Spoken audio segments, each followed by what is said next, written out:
Hello, everyone. Tonight we are going to dim the lights, cozy up, and sneak into the hushed, pigment stained studios of the Renaissance.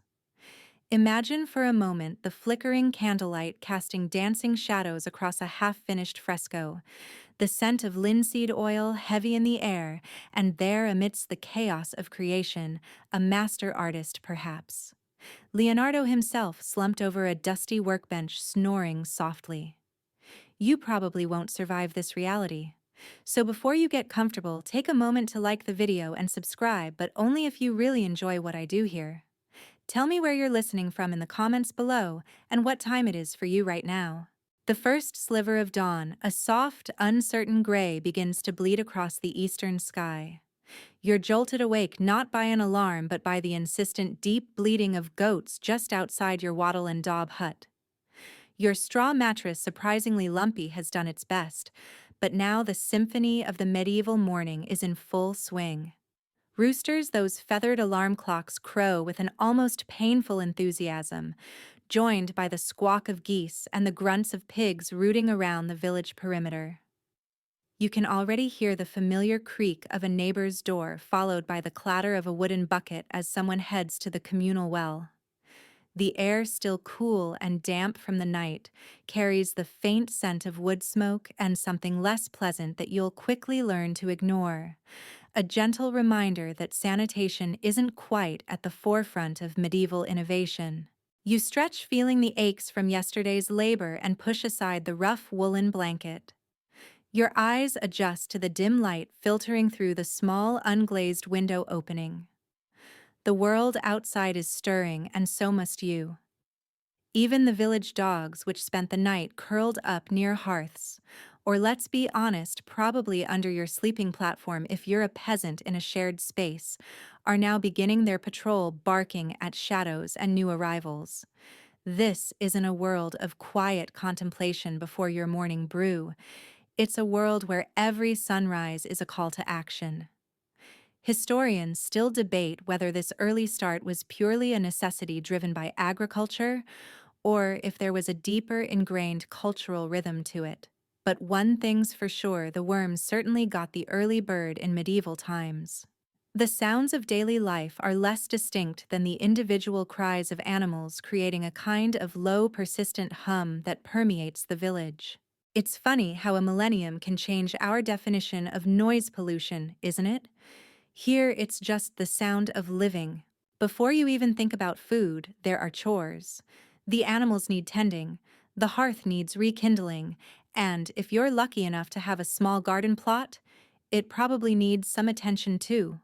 You might share a single room with your entire family and perhaps even some livestock if it's a particularly cold night, meaning personal space is a luxury few can afford. Imagine trying to find your socks in this scenario. Absolute chaos. The village is coming alive in earnest now. You hear the rhythmic thump of a flail from a distant barn, someone already threshing last year's grain. Perhaps you hear the distant ring of a blacksmith's hammer, a sound that carries surprisingly far in the still air. This is the soundtrack to survival, a constant reminder that everyone has a role to play. Speaking of things you wouldn't survive, an authoritative historical fact for you. The average life expectancy in medieval England was around 35 years. Though if you made it past childhood, your chances improved. That's right. Getting to 40 was like winning the biological lottery. You'd probably already have grandchildren by then, assuming you even had children, given the high infant mortality rates. So while you're stretching out those morning aches, just remember every day is a bonus round. You might even chuckle to yourself, a dry, dusty chuckle that catches in your throat at the thought of hitting retirement age. What even is retirement when every day is about the next harvest? This early morning bustle is your everyday. The sun, now a weak, watery presence in the sky, begins to cast longer shadows. There's a certain grim beauty to the efficiency of it all. No one lingers. Everyone has their task. The air, though still holding its nocturnal dampness, is beginning to warm, promising another day of hard work. You can hear snippets of conversation drifting from other huts' muffled voices exchanging greetings, or perhaps even a bit of local gossip. It's a reminder that even in this hard-scrabble existence, community is everything. Your survival and that of your family depends on it. So you've managed to get yourself out of bed without tripping over a sleeping pig or accidentally kicking your eldest. Good start. Now about that first meal of the day, if you can even call it that. Forget your artisanal avocado toast or your gluten-free granola. Breakfast for the medieval commoner was less about gourmet delight and more about, well, survival. You're likely looking at a chunk of last night's leftover pottage, a thick, often bland stew made from whatever was on hand.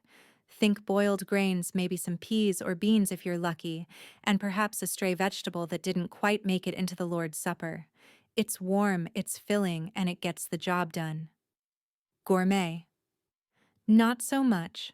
But hey, it beats a growling stomach while you're out in the fields, right? Sometimes, if the harvest was good and the mice weren't too ambitious, you might have some coarse dark bread. This isn't your fluffy white sourdough, mind you. This is bread that could probably double as a paving stone made from barley or rye, dark and dense, meant to stick to your ribs. You might break off a piece, perhaps dip it in a little ale. Yes, even children drank ale because the water wasn't always, shall we say, reliable. Historians still debate whether medieval people were constantly tipsy from all the ale, but honestly, given the alternatives, who could blame them? It was safer than the water, and probably tasted a sight better than last week's fermented cabbage. This early meal is usually eaten quickly, often standing by the flickering light of the hearth. There's no leisurely dining, no scrolling through news on your phone. It's purely functional. You're fueled, you're ready, and you're out the door. The concept of separate meals like breakfast, lunch, and dinner, as we know them today, was a bit fuzzy for commoners. It was more about eating when you could or eating what you had. Your body is a fuel-burning machine, and this morning meal is simply the first scoop of coal. Now for a quirky fact. Did you know that medieval peasants often supplemented their diet by foraging? They'd gather wild berries, nuts, mushrooms, hopefully, not the poisonous kind, a real medieval Russian roulette, and even edible roots. It was like a daily scavenger hunt, but with higher stakes than finding your car keys. This reliance on the land, both cultivated and wild, highlights just how connected their lives were to the natural world around them. No supermarkets, no delivery services, just you, your grubby hands, and whatever nature deigned to provide. It was a simpler time in some ways, but also a time of constant low-level anxiety about where the next meal was coming from. You might be thinking, well, at least it's fresh and organic. And yes, it was. Very organic. So organic, in fact, that sometimes it came with extra protein that you didn't necessarily sign up for. But that's just life when you're living off the land, isn't it?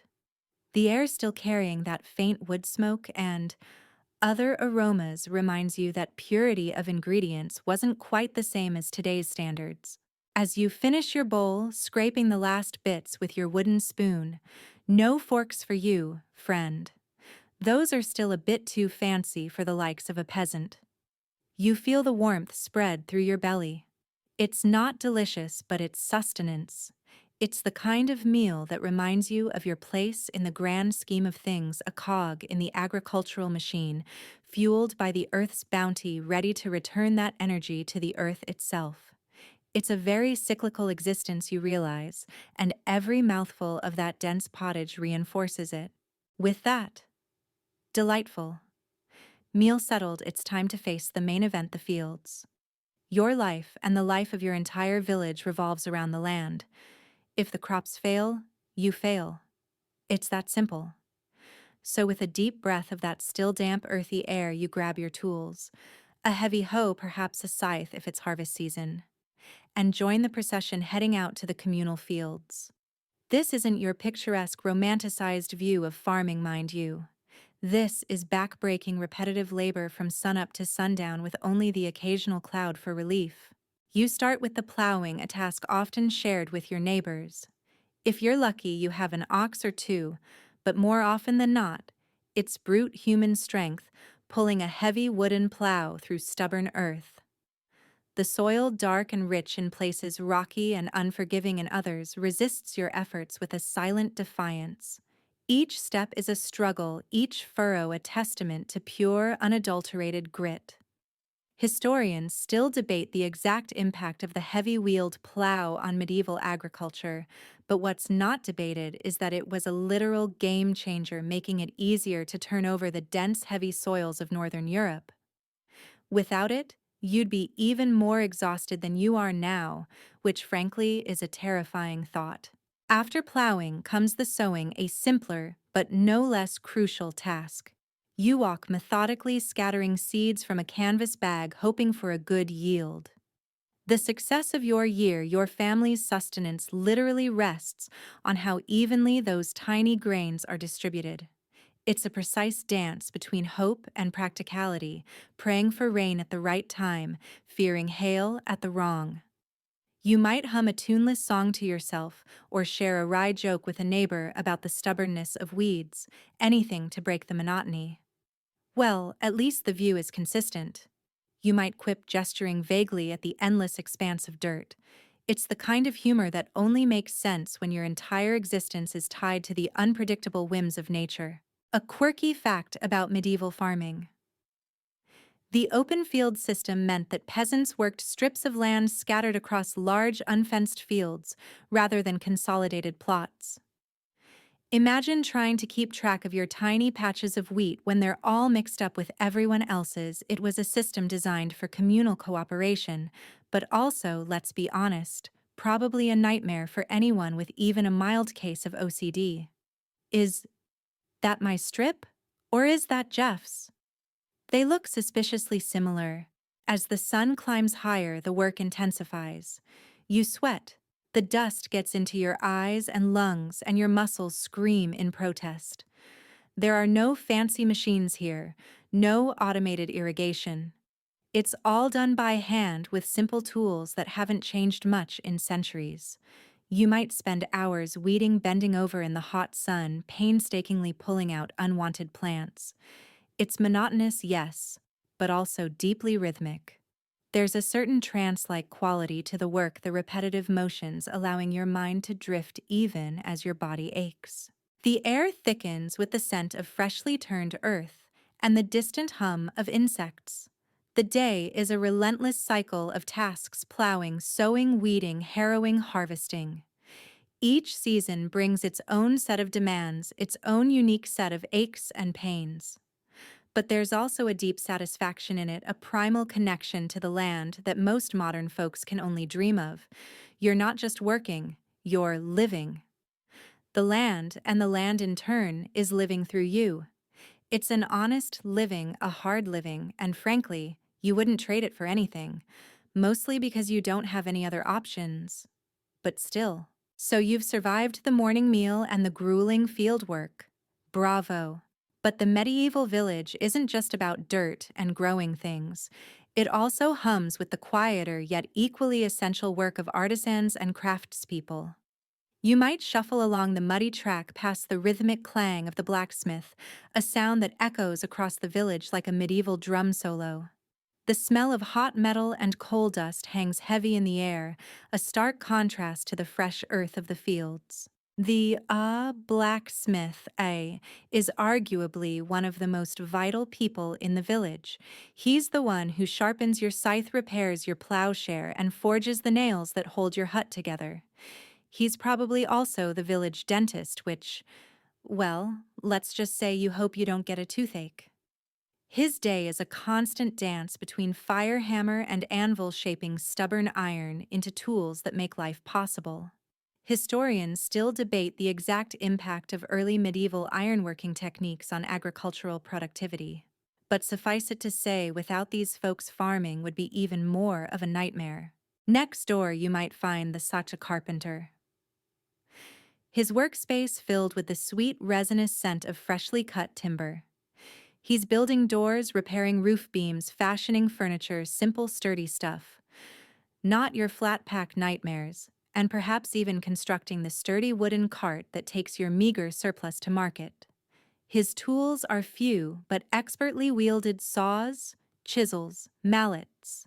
Each strike of the hammer is precise, each cut deliberate. You watch him for a moment, admiring the skill that turns a rough log into something useful. It's a good reminder that even without power tools, human ingenuity found a way. Further down the lane, perhaps near the stream for easy access to water, is the tanner. K. Now this is where your nose truly gets a workout. The air here is pungent, a potent mix of animal hides, strong chemicals, and general, organic funk. The tanner transforms raw animal skins into usable leather for shoes, belts, and various straps. It's a messy, smelly, but absolutely crucial job. You hold your breath as you pass, trying not to gag. Good thing my nose isn't too sensitive. You might mumble to yourself before quickly realizing that medieval noses probably had a much higher tolerance for, shall we say, aromatic experiences than yours. A quirky fact for you: medieval tanners often use dog poop known as pure in their tanning process to help soften the leather.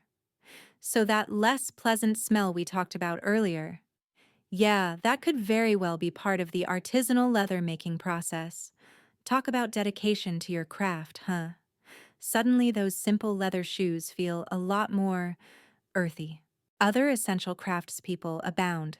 The high miller, with flour dust coating his clothes like a permanent snowdrift, grinds your grain into flour. The pop was potterv, throws clay into simple durable bowls and jugs. The weaver, with the rhythmic thwack of her loom, turns raw wool into fabric for your clothes. Each trade is specialized, passed down through families, a quiet testament to generations of skill. You might even have a designated cobbler who repairs the village's shoes, extending their life far beyond what we might expect today. Throwing away a worn-out shoe, unthinkable. These aren't just jobs, they're integral parts of the village ecosystem. Everyone relies on everyone else. The farmer needs the blacksmith's tools, the carpenter's wood, the weaver's cloth. The craftspeople need the farmer's food. It's a tightly woven web of necessity and mutual dependence. There's no escaping your role, no quiet quitting in this system. It's a constant, low-level hum of activity, a steady rhythm that defines the medieval day, ensuring the village keeps itself fed, clothed, and for the most part, intact. And as you pass by, you might nod a silent acknowledgement to these unsung heroes, whose daily grind sometimes literally keeps the medieval world turning. You've seen the daily grind, the constant, purposeful hum of the village. But even in the relentless rhythm of medieval life, there are moments of collective energy, a breaking of the usual routine. And for the common folk, few events electrify the air like Market Day. Imagine for a moment that you're back in the village, but it's a specific day of the week, maybe a Tuesday or a Saturday, and the sleepy lanes have transformed. The narrow tracks that usually just lead to fields or the well are now choked with people. Farmers from outlying hamlets, their carts laden with eggs, cheese, or perhaps a stubbornly resistant piglet jostle for space. Local artisans, the carpenter, the potter, even the infamous tanner whose stall you'll likely try to avoid, nosewise have set up their wares. The air, typically scented with wood smoke and mud, is now a riot of new smells. Fresh bread from the baker, pungent herbs, the sweet tang of cider, and inevitably, the less than delicate aroma of livestock. The noise is astonishing. It's a cacophony of human voices, shouts of vendors hawking their goods, the excited chatter of villagers, the bleating of sheep, the nervous clucking of chickens in cages. You might even hear the occasional burst of laughter or the sharp retort of a haggling match. It's loud, it's chaotic, and it's utterly vital. This isn't just shopping, it's the heartbeat of the local economy, the primary way that goods and news flow in and out of your small world. You might be there to sell a few surplus eggs, or perhaps a small amount of extra grain you managed to put aside. Bartering is king here. Forget cash registers and contactless payments. It's all about negotiation, about assessing the value of your chickens against someone else's bolt of homespun cloth. My finest hen for your slightly wonky pot, I don't know, friend. She lays golden eggs practically. You might joke, knowing full well she doesn't, but hoping to sweeten the deal. This is where your negotiating skills, if you have any, truly shine. One quirky fact about medieval markets. They were often held under the direct supervision of the local lord or church, who collected tolls and taxes on all goods sold. So while it felt like a free-for-all, there was always someone, usually a stern-faced reeve or bailiff, ensuring the lord got his cut. It was like an ancient version of a sales tax, but you paid it directly to the guy with the big stick. Historians still debate the exact legal frameworks and customary rights that govern these markets, but their function as central hubs for exchange and social interaction is undeniable. It was the place where you heard news from beyond your village, where traveling merchants might share tales from distant lands, often exaggerated, no doubt, but still thrilling. It was where you might see someone wearing clothes, not made of simple homespun, a fleeting glimpse of a wider world. You might see a traveling peddler with a cart full of small wonders, perhaps some needles, a rare spice, or even a brightly colored ribbon. These were the Amazon Prime deliveries of the medieval age, albeit a lot slower and with more mud. And maybe, just maybe, if you've had a particularly good harvest or a surprisingly successful barter, you might even splurge on a small treat. A sweet pastry, perhaps? Or a bit of dried fruit that isn't from your own meager stores. It's a small luxury, a moment of fleeting indulgence that makes all the hard work worthwhile. As the sun begins to arc towards its midday peak, the market reaches its frenetic peak. The noise is almost deafening, the smells overpowering, but there's an undeniable energy to it. It's a collective pulse, a reminder that even in a world of subsistence, there's commerce, connection, and the endless human desire to trade and acquire. By late afternoon, the crowds will thin, the stalls will pack up, and the village will slowly return to its quieter daily rhythm, leaving behind only the lingering scents and the occasional lost chicken. While you, the common peasant, are haggling over a wonky pot or sweating in the fields, life at the top of the medieval pecking order operates on an entirely different rhythm. Let's shift our gaze from the humble hut to the imposing stone walls of the lord's manor, or, if we're feeling fancy, a full-blown castle. When dawn breaks here, it's not with the bleating of goats, but perhaps the muted clatter of servants already at work. You, as the lord or lady of the manor, are unlikely to be stirring with the chickens. Your awakening is a far more genteel affair. A personal servant might gently draw back the heavy curtains, yes, curtains a luxury, allowing the morning light to softly illuminate your opulent chamber. The air, instead of wood smoke and pig, might carry the faint scent of dried herbs strewn on the floor, or beeswax from recently polished furniture.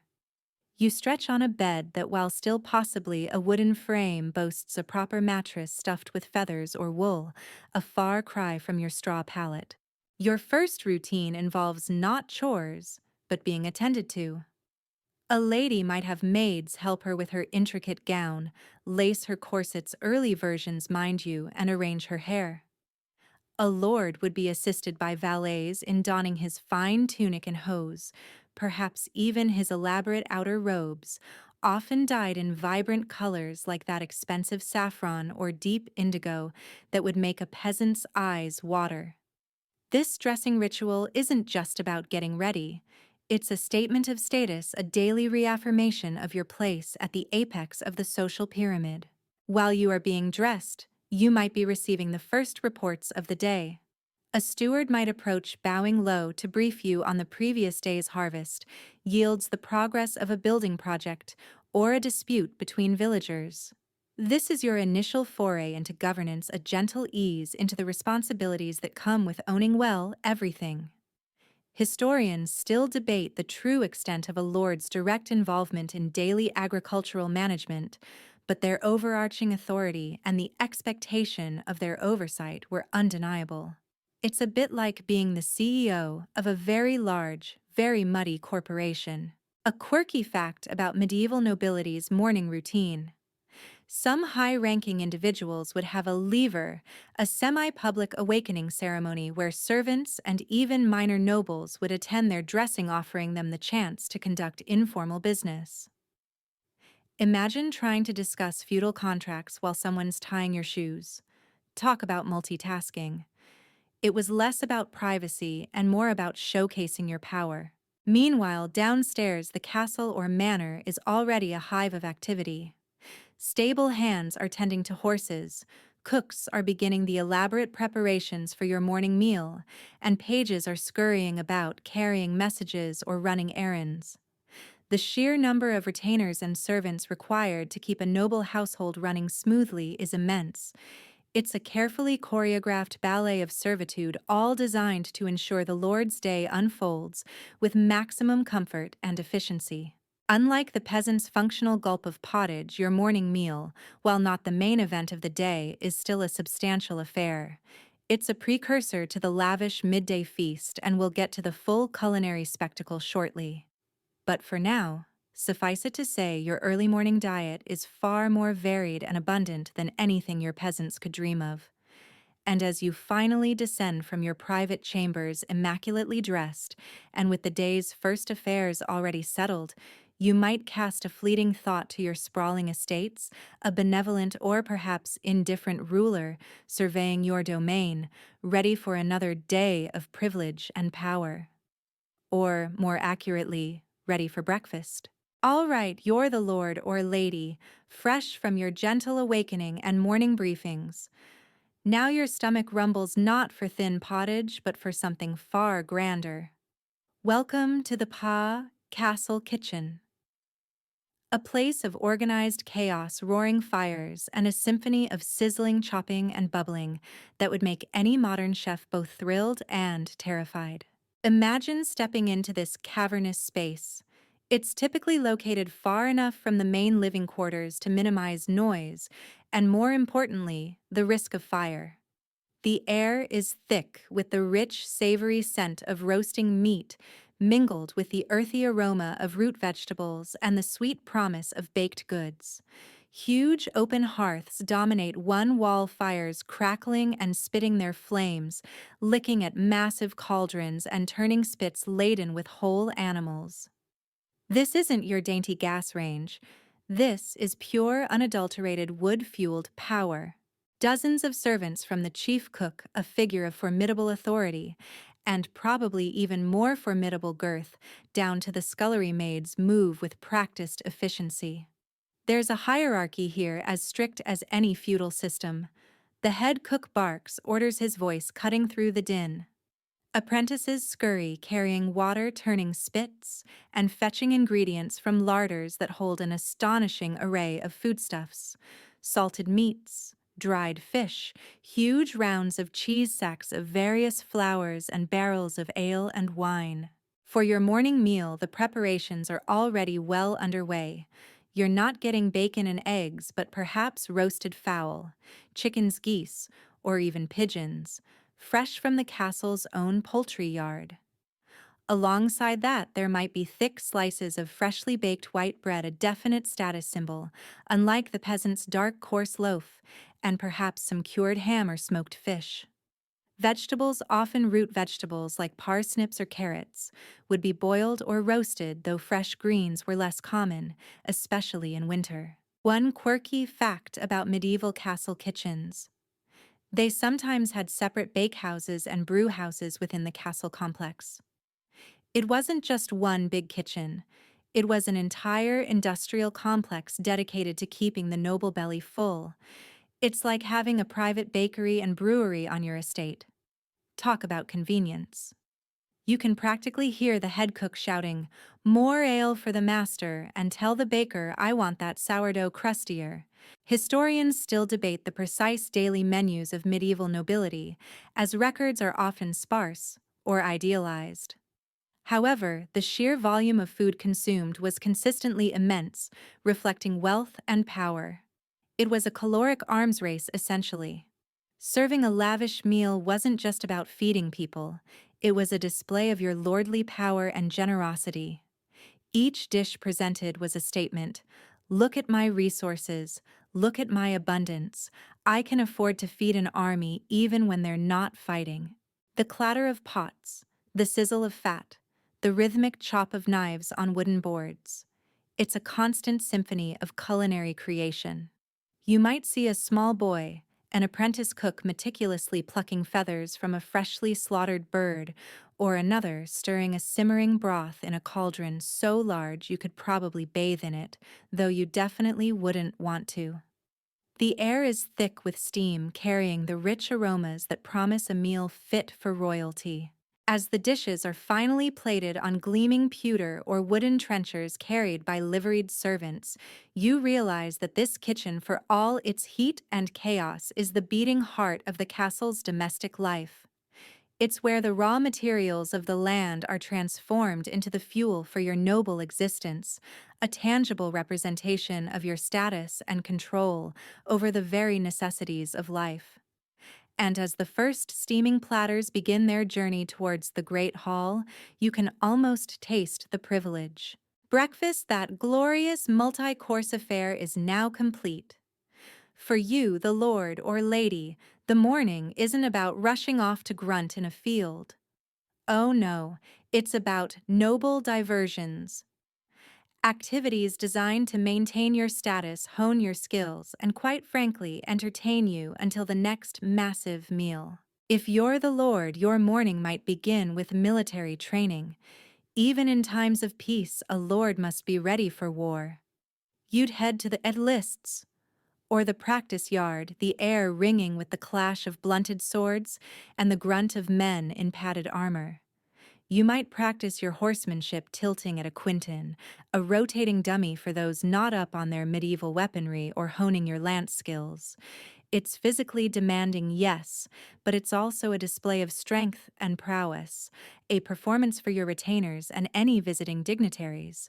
You're not just exercising, you're embodying the martial ideal of the knight. Historians still debate the true effectiveness of some medieval combat training methods, but it certainly looked impressive. Perhaps you prefer the thrill of the hunt. You'd mount your finest horse accompanied by your trusty hounds and a retinue of huntsmen. The forest, a vast and often dangerous place, becomes your playground. The chase for deer, wild boar, or even smaller game like hares isn't just about food, though the spoils would certainly contribute to the evening feast. It's a highly ritualized event, a social occasion, and a chance to demonstrate your skill as a rider and a marksman. The fresh air, the pounding of hooves, the baying of the hounds. It's an exhilarating experience, a world away from the dusty fields of your peasants. And no, you can't just order takeout from the nearest forest. You have to hunt it.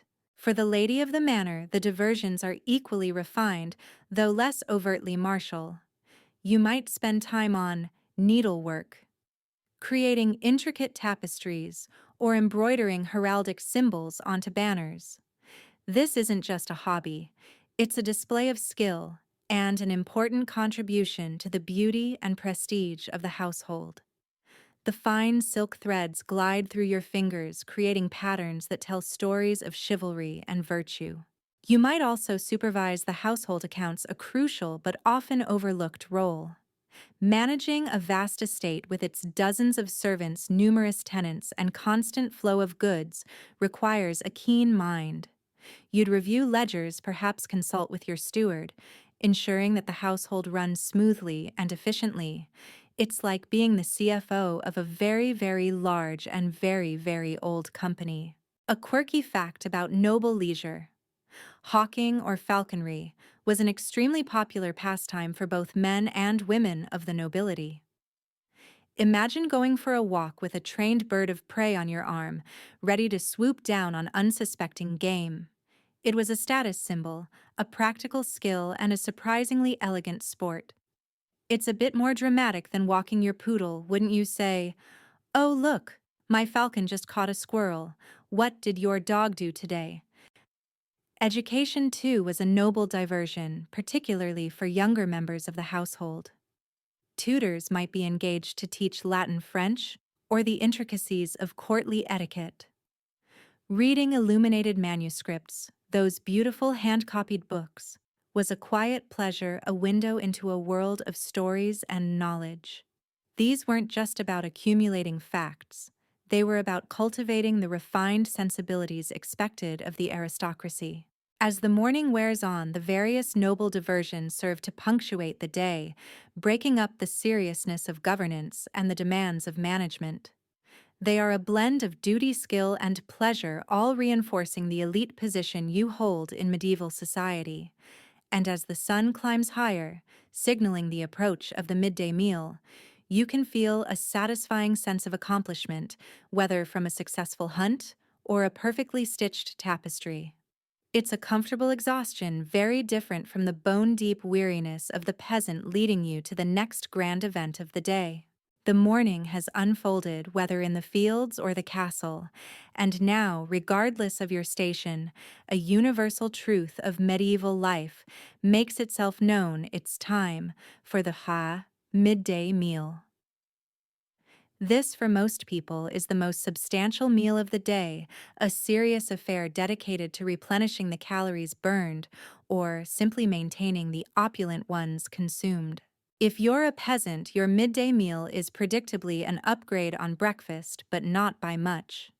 You might retreat from the fields to the shade of a tree, or a small lean-to, or perhaps back to your hut if it's nearby. The staple is still pottage, but perhaps it's a bit thicker now, having simmered longer, or boasts a few more precious vegetables if the garden has yielded.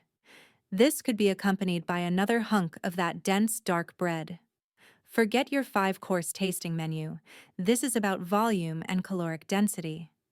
You eat quickly, efficiently, often in silence, or with only murmured conversations, keenly aware that the work still awaits.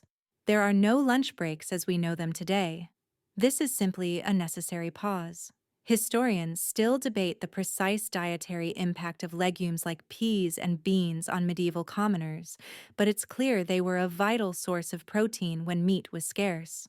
For the lord and lady, however, the midday meal is a grand spectacle often referred to as dinner.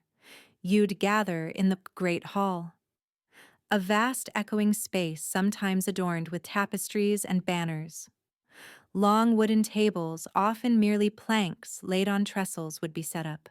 You, the lord, would sit at the high table on a raised dais, signifying your elevated status. The hall would be filled with the chatter of your household knights, squires, retainers, and any visiting guests. The sheer volume of food is staggering. Platters groan under the weight of roasted meats, beef, venison, pork, even swan or peacock, more for show than taste, apparently as their meat was said to be tough as old boots. There would be numerous fowl pies and perhaps even some more refined bread, pale and finely ground. Spices, if you could afford them, would be used liberally, not just for flavor, but as a display of wealth. A subtle way of saying, "Look how many expensive things I can put in my food." A quirky fact: medieval banquets often featured subtleties, elaborate sugar or pastry sculptures of castles, animals, or even mythical creatures served between courses. They were purely for entertainment and display, not for eating. Imagine spending weeks crafting a sugar dragon only for someone to poke it with a spoon and move on to the next course. The ultimate ephemeral art. It makes your aunt's fruit carving look well subtle. Wine, usually diluted, or strong ale would flow freely. Eating utensils are still rudimentary for most. Fingers and knives are your primary tools. Spoons for broth, perhaps, but forks are still a rarity reserved for the extremely fashionable and probably messy elite. The atmosphere is boisterous, filled with laughter, conversation, and perhaps the sounds of a minstrel playing a lute or a jester telling crude jokes. It's a social event, a chance to assert your authority, dispense justice sometimes right there at the table, and enjoy the fruits of your labor and everyone else's. The meal would last for a considerable time, often several hours, and would be followed by a period of relaxation or continued discussions.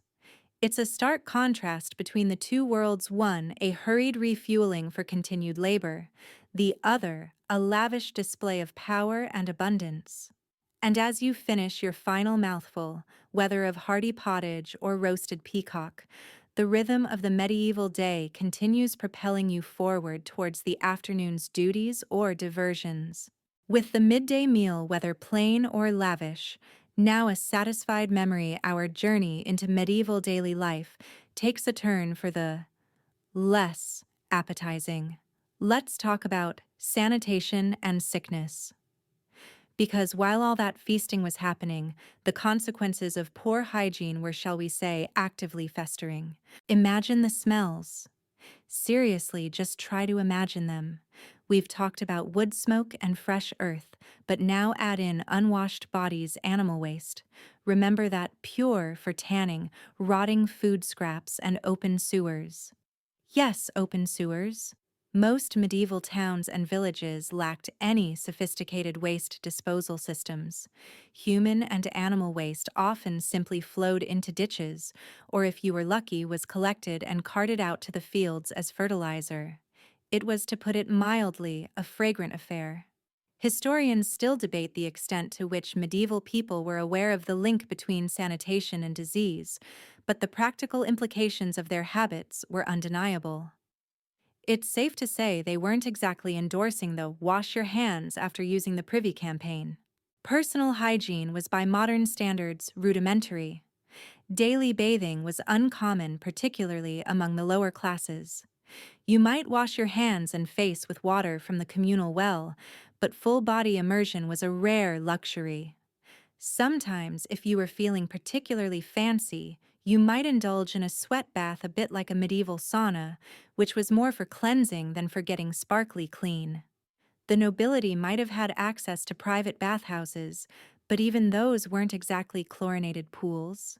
They were usually small wooden tubs filled with heated water shared by several people, making the cleanliness factor a bit debatable. It was like a medieval version of a shared hot tub, but with more grime and less bubbling.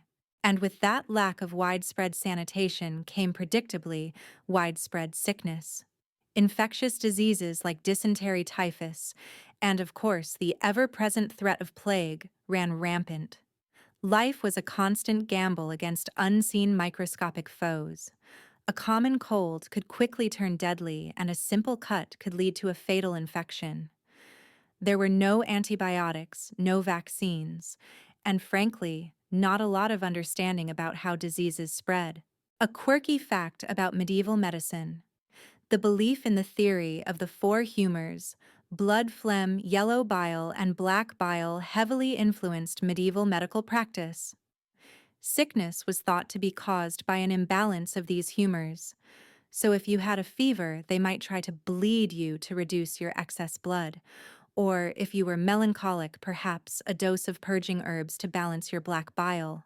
It was like a very dangerous, very misguided balancing act.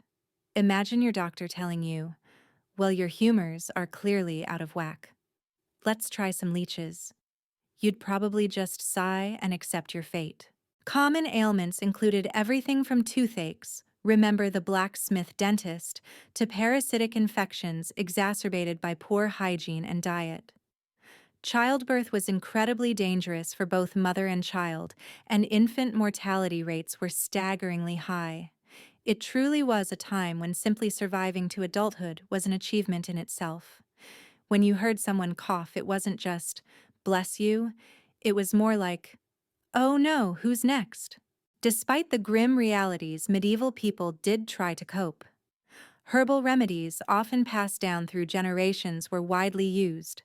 Wise women, local healers, and sometimes even the clergy offered what comfort and limited medical knowledge they possessed. Prayers and religious rituals were also vital parts of coping with sickness, a fervent hope for divine intervention where earthly remedies failed.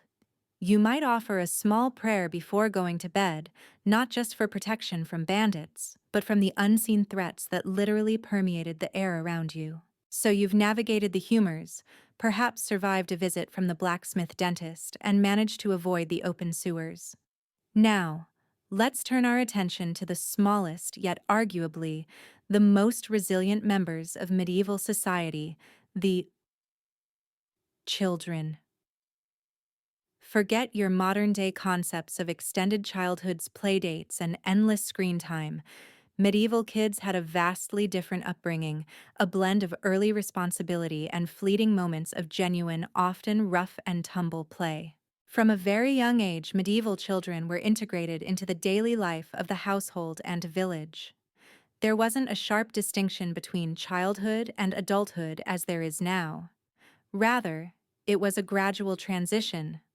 By the age of 5 or 7, a child, especially in a peasant family, would already be expected to contribute in small ways.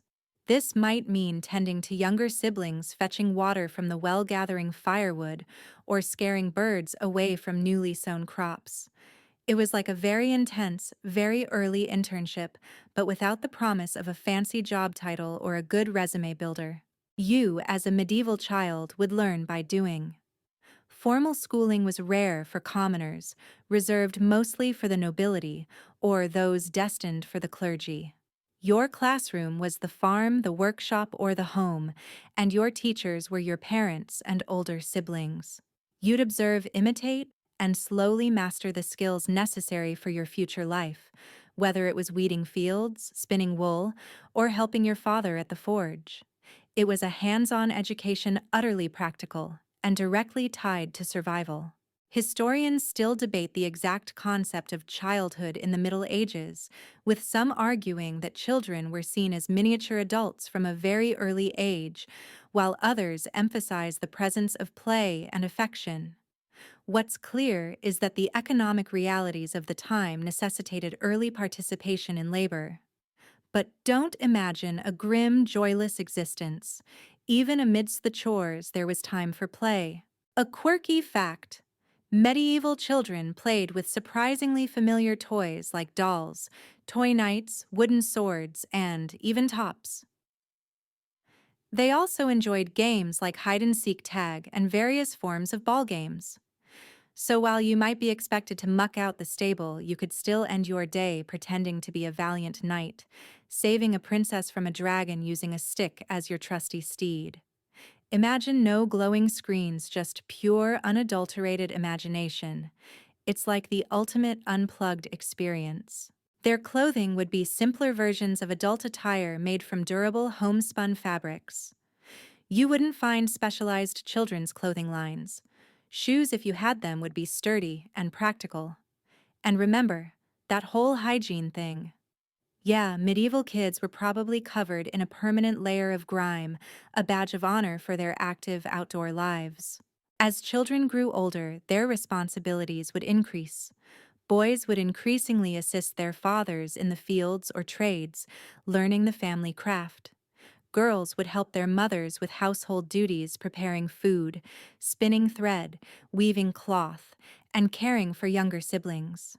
For some, especially those of noble birth, childhood might involve being sent away as a page or squire to another noble household, or as a handmaiden to learn proper courtly etiquette and advanced skills. It was a kind of medieval boarding school, but with more sword fighting and less algebra. So while medieval childhood was undoubtedly demanding, it was also a time of deep connection to family and community, of learning essential life skills firsthand, and of finding moments of simple joy in a world that asked much from its youngest inhabitants. You survived it after all, and likely emerged a far more capable and self-sufficient individual than many of your modern counterparts, though perhaps a bit dustier.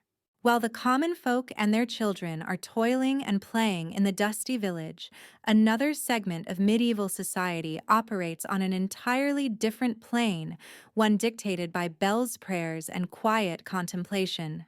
Welcome to the monastery, or convent, where the daily schedule is rigidly structured, offering both spiritual sustenance and perhaps a peculiar kind of peace. You enter this world not by choice, perhaps, as a younger son or daughter with no inheritance, or out of genuine piety. Your life here is ordered by the divine office. A series of prayers and services performed throughout the day and night. The first matins would begin in the deep pre-dawn darkness, often as early as 2 or 3 a.m. Imagine being roused from your hard, thin palate, a monastic luxury mind, you compared to straw, by the tolling of a bell pulling on your rough woolen habit and shuffling in silence to the cold stone chapel. It's like a never-ending night shift, but with more chanting and less coffee. Throughout the day, at regular intervals, lauds at dawn prime, at 6 a.m. terce at 9 a.m., sext at noon, none at 3 p.m., vespers in the late afternoon, and compline before bed. You return to the chapel for communal prayer, psalms, and readings. This rhythmic adherence to prayer creates a profound sense of routine and devotion, a constant connection to the spiritual world. Historians still debate the precise level of literacy among medieval monks and nuns, but the ability to read and understand the scriptures was certainly a highly valued skill within monastic communities. Between these services, monks and nuns engaged in various labors often called ora et labora, pray and work. This work was vital to the self-sufficiency of the monastery. You might find yourself in the scriptorium, a quiet, dimly lit room where monks meticulously copied and illuminated manuscripts by hand. Imagine the aching back and cramped fingers carefully rendering each letter, each intricate border with tempera and shell gold. It was a painstaking task, preserving knowledge for future generations like a very slow, very expensive medieval printing press. Alternatively, you might be in the monastic garden cultivating herbs for medicine and food. The quiet beauty of the walled garden offers a moment of respite, the scent of lavender and rosemary filling the air. Other tasks include brewing ale. Monasteries were famous for this, often having safer water sources, baking bread, weaving cloth, or tending to the monastery's livestock. It's a constant cycle of productive labor, all dedicated to the glory of God and the sustenance of the community. Well, at least the bread's good here. You might muse a small internal rebellion against the rigid discipline. A quirky fact about monastic life. Some medieval monasteries kept bees not just for honey, a valuable sweetener, but also for beeswax, which was essential for making candles for the church and scriptorium. So the next time you enjoy a honey-sweetened treat, spare a thought for the buzzing benefactors of medieval monastic life. It's like their own tiny winged gold-producing workforce. Meals in the refectory were simple and eaten in silence, often while one monk read aloud from scripture or a theological text. This wasn't a time for idle chatter. It was a continuation of spiritual discipline. The diet was largely vegetarian, with fish allowed on fast days, reflecting their ascetic vows. The silence itself, particularly for modern ears, would be deafening, a constant invitation to introspection. As night falls after compline, you retreat to your dormitory or cell. The silence deepens, broken only by the occasional cough or the distant hoot of an owl. You lay on your thin mat, perhaps contemplating the day's prayers or anticipating the next pre-dawn bell. Monastic life was a profound commitment, a structured existence designed to bring one closer to God, offering refuge from the chaotic secular world, but demanding immense discipline and self-sacrifice. It's not for everyone, but for many it was a path to salvation, and surprisingly, sometimes even to quiet learning. Having glimpsed the disciplined, bell-governed world of the monastery, let's now turn to another bastion of medieval intellectual life, A place where knowledge, though still painstakingly hand-copied, was beginning to expand, the university, or the smaller, more exclusive scriptorium. Forget lecture halls with PowerPoint presentations. This was a whole different academic experience. You, as a budding scholar, are likely a young man. Women were generally excluded from university education, a grim reality, unfortunately, who has left the fields or the workshop behind. You've probably already mastered basic literacy from a local cleric, and now you're ready for the big leagues. Your days are dictated not by the sun, but by the rhythm of lectures, disputations, and most importantly, the painstaking process of copying and studying texts.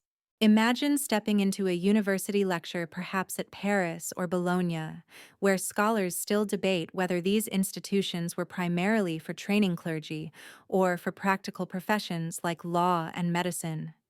You're in a crowded, often unheated room, listening intently to a master read aloud from an ancient text, perhaps Aristotle, or a classical Roman legal code. There are no printed handouts, no digital notes. You're expected to absorb, memorize, and perhaps jot down key points on a wax tablet or a small scrap of parchment.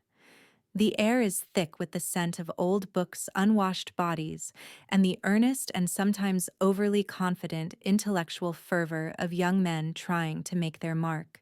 Learning wasn't about passively listening, it was about disputation. A formal debate where you'd argue a specific point, defending your thesis against challenges from your peers and masters. It was like a medieval rap battle, but with more Latin and less actual rhyming. This honed your critical thinking skills and your ability to articulate complex ideas, preparing you for a life of theological, legal, or medical discourse. Your study space, particularly in a scriptorium, a dedicated writing room, often in a monastery or attached to a cathedral, would be a quiet, almost sacred place. The only sounds would be the scratch of quills on parchment, the rustle of pages, and the occasional cough. Here you'd meticulously copy texts, sometimes for hours on end, ensuring perfect fidelity to the original. This wasn't just about reading, it was about producing knowledge. Imagine the pressure of knowing that a single mistake could perpetuate an error for centuries. No undo button here, friend. Just a very sharp knife to scrape away your mistakes. A quirky fact about medieval scribes. They often included colophons, short notes at the end of a manuscript, where they'd complain about the tedious work, the cold, or even bad wine. One scribe famously wrote, "Thank God I finished, gimme a drink." It's like their version of a modern-day tweet after a long day at the office. Even back then, people loved a good wine. The life of a scholar was ascetic in its own way. Your diet would be simple, likely similar to the monastic fairbread pottage, some ale. Accommodation would be basic, perhaps a shared room or a small cell. Your most prized possessions would be your books, painstakingly acquired or copied. Illumination, the intricate decoration of manuscripts with vibrant pigments and shell gold, was a specialized skill often performed by separate artisans, adding immense value to the texts. As the day deepens, you continue your studies, the flickering light of a candle or oil lamp becoming your companion. The intellectual landscape of the Middle Ages, with its fervent debates over logic, theology, and the rediscovered works of ancient Greek philosophers, was surprisingly vibrant. Historians still debate the extent of Islamic influence on the European rediscovery of classical texts, but the impact was undeniable. You are part of a quiet revolution, a torchbearer of knowledge in a world that often valued brute force over intellectual prowess. And as you finally set down your quill, your eyes tired but your mind buzzing, you know that this pursuit of knowledge, however arduous, is your true calling. So you've seen the scholar, quill in hand, diligently copying texts. Now let's descend from the ivory tower of academia and delve back into the very foundation of medieval society, the intricate, often frustrating web of feudal obligations. This is where your life, Whether you're a lord, a knight, or a humble serf is utterly defined by who you owe and who owes you. At the very top, of course, is the king, who theoretically owns all the land. But then he grants large tracts of it to his most powerful nobles in exchange for military service and loyalty. These nobles in turn become lords. And they then grant smaller parcels of land called fiefs to lesser nobles, knights, or minor lords, who become their vassals. It's like a giant, very complicated pyramid scheme, but instead of selling essential oils, you're trading land for loyalty and military service. If you are a vassal, your obligations are clear. You swear an oath of fealty to your lord, promising military service typically for a certain number of days a year, advice, and sometimes financial aid. You might attend his court, offer counsel, and crucially show up with your armed retinue when he calls. This isn't a suggestion. It's a non-negotiable part of the deal. Fail to show up, and you might find your fief and your head in jeopardy. Historians still debate the practical application and rigidity of feudal contracts across different regions as local customs varied significantly.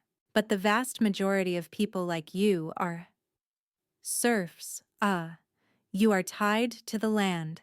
You can't just pack up your lumpy straw mattress and move to the next village. Your life, your labor, and your loyalty are bound to the lord of the manor. In exchange for protection and the right to work a portion of his land, your strips in the open fields remember you owe him a significant portion of your labor and produce. Imagine your day. You've just finished your meager midday meal and now it's time for corvée labor, or forced labor on the Lord's domain, his personal lands.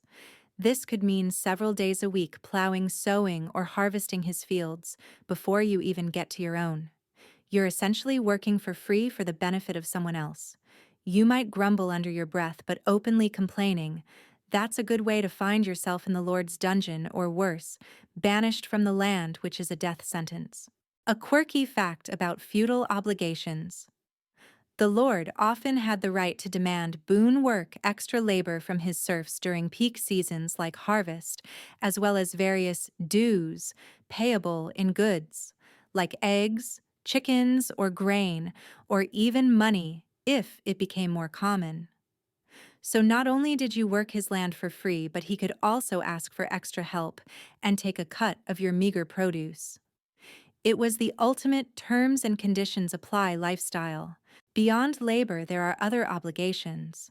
You must use the Lord's mill to grind your grain, paying a fee, often a portion of your flour, for the privilege. The same goes for his oven and his winepress. These are called banalities. Essentially monopolies that ensure the Lord profits from every aspect of your life. It's like living in a company town where the company owns everything and charges you for it. Disputes within the village would often be settled in the Lord's court, presided over by his reeve or bailiff. While this provided a form of justice, it was ultimately the Lord's justice reinforcing his authority. You might gather with your fellow villagers discussing a boundary dispute or a petty theft, all under the watchful eye of the Lord's representatives. It's a reminder that even your seemingly small personal problems are ultimately under the Lord's dominion. This system, though seemingly oppressive, did offer a degree of stability and protection in a chaotic world. The Lord, in theory, would protect his serfs from outside raiders and administer justice. But it was a stark hierarchical world where your place was largely determined by birth, and your daily life was a constant dance of obligation and submission. As the sun begins to set, casting long shadows across the Lord's domain, you feel the familiar ache of your body, a tangible reminder of the feudal ties that bind you to this land and to your Lord until your dying breath. And sometimes you just hope he has a good mood today, because that impacts your tomorrow. You've seen the fields, the workshops, the castle kitchens, and the intricate web of feudal duties that bind everyone to the land. But what if you wanted to leave? What if the rigid structure of village life, or the monotony of the manor felt too stifling. In the medieval world, travel was a vastly different beast, often fraught with peril, but sometimes offering glimpses of a wider, more wondrous world. So let's talk about travel and pilgrimage. Forget your comfortable modern cars, trains, or planes. Roads, if they existed at all, were often mere dirt tracks rutted by cartwheels and churned into mud by rain. Bridges were rare and often dilapidated. A journey of even a few dozen miles could take days, if not weeks.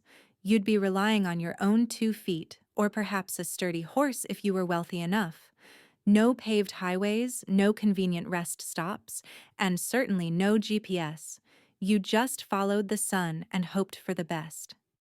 "Are we there yet?" would quickly be replaced by, "Are we even going the right way?" The dangers were numerous. Bandits lurked in forests and along lonely stretches of road, eager to relieve you of any valuables, which for a peasant might just be your spare tunic and a stale loaf of bread. Wild animals like wolves or even bears posed a threat, especially at night. The weather was a constant adversary. Sudden storms could turn roads into impassable quagmires, and bitter cold could lead to hypothermia. Every journey was an adventure, whether you wanted it to be or not. It's like a really intense, poorly planned camping trip, but for survival. Despite the perils, people did travel. Merchants journeyed to distant markets, selling their wares and bringing back exotic goods. Soldiers marched to war, often on forced marches that would make a modern marathon runner weep. But one of the most common reasons for ordinary people to undertake long journeys was the pilgrimage. A pilgrimage was a spiritual journey to a holy site, perhaps a local shrine with a revered relic, a cathedral housing the bones of a saint, or even far-off destinations like Rome, Santiago de Compostela, or Jerusalem. People undertook pilgrimages for a myriad of reasons: to seek a miracle cure for a loved one's illness, to atone for sins, to give thanks for a blessing, or simply out of profound religious devotion. It was believed that visiting these holy places could bring spiritual merit, healing, or even a direct connection to the divine. Imagine yourself on such a journey. You'd probably travel in a small group for safety, perhaps, with fellow villagers or other pilgrims you met along the way. Your provisions would be simple: dried bread, cheese, perhaps some salted meat. You'd sleep rough under the stars, or if you were fortunate, in a monastery guest house or a humble inn. The days would be long and arduous, but the shared purpose and the camaraderie of your fellow pilgrims would sustain you. You'd sing hymns, share stories, and perhaps even offer prayers for each other's safe passage. A quirky fact about medieval pilgrims: they often carried badges or souvenirs from the holy sites they visited, like scallop shells from Santiago de Compostela, or ampullae, small lead flasks filled with holy water from Canterbury. It was the original "I went to Rome and all I got was this lousy t-shirt," but in a much more spiritually significant way. These badges were proof of your journey and offered protection on the return. Historians still debate the extent to which these pilgrimages were genuinely spiritual versus social or economic endeavors. No doubt some were undertaken purely for devotion, while others combined piety with a desire for adventure, trade, or simply a break from the monotony of daily life. For many, it was the only time they would ever leave their village, offering a rare glimpse of different landscapes, customs, and people. You might see a larger town, a grand cathedral, or even encounter someone speaking a foreign tongue. As you finally reach your destination, perhaps the magnificent cathedral, your weary feet ache, your clothes are travel-stained, but your heart swells with a profound sense of accomplishment. You've faced the dangers of the road, endured discomfort, and fulfilled your vow. It's a testament to the enduring power of faith and the human spirit's capacity for arduous journeys, all in the hope of touching something sacred, a world away from the familiar smells of your village.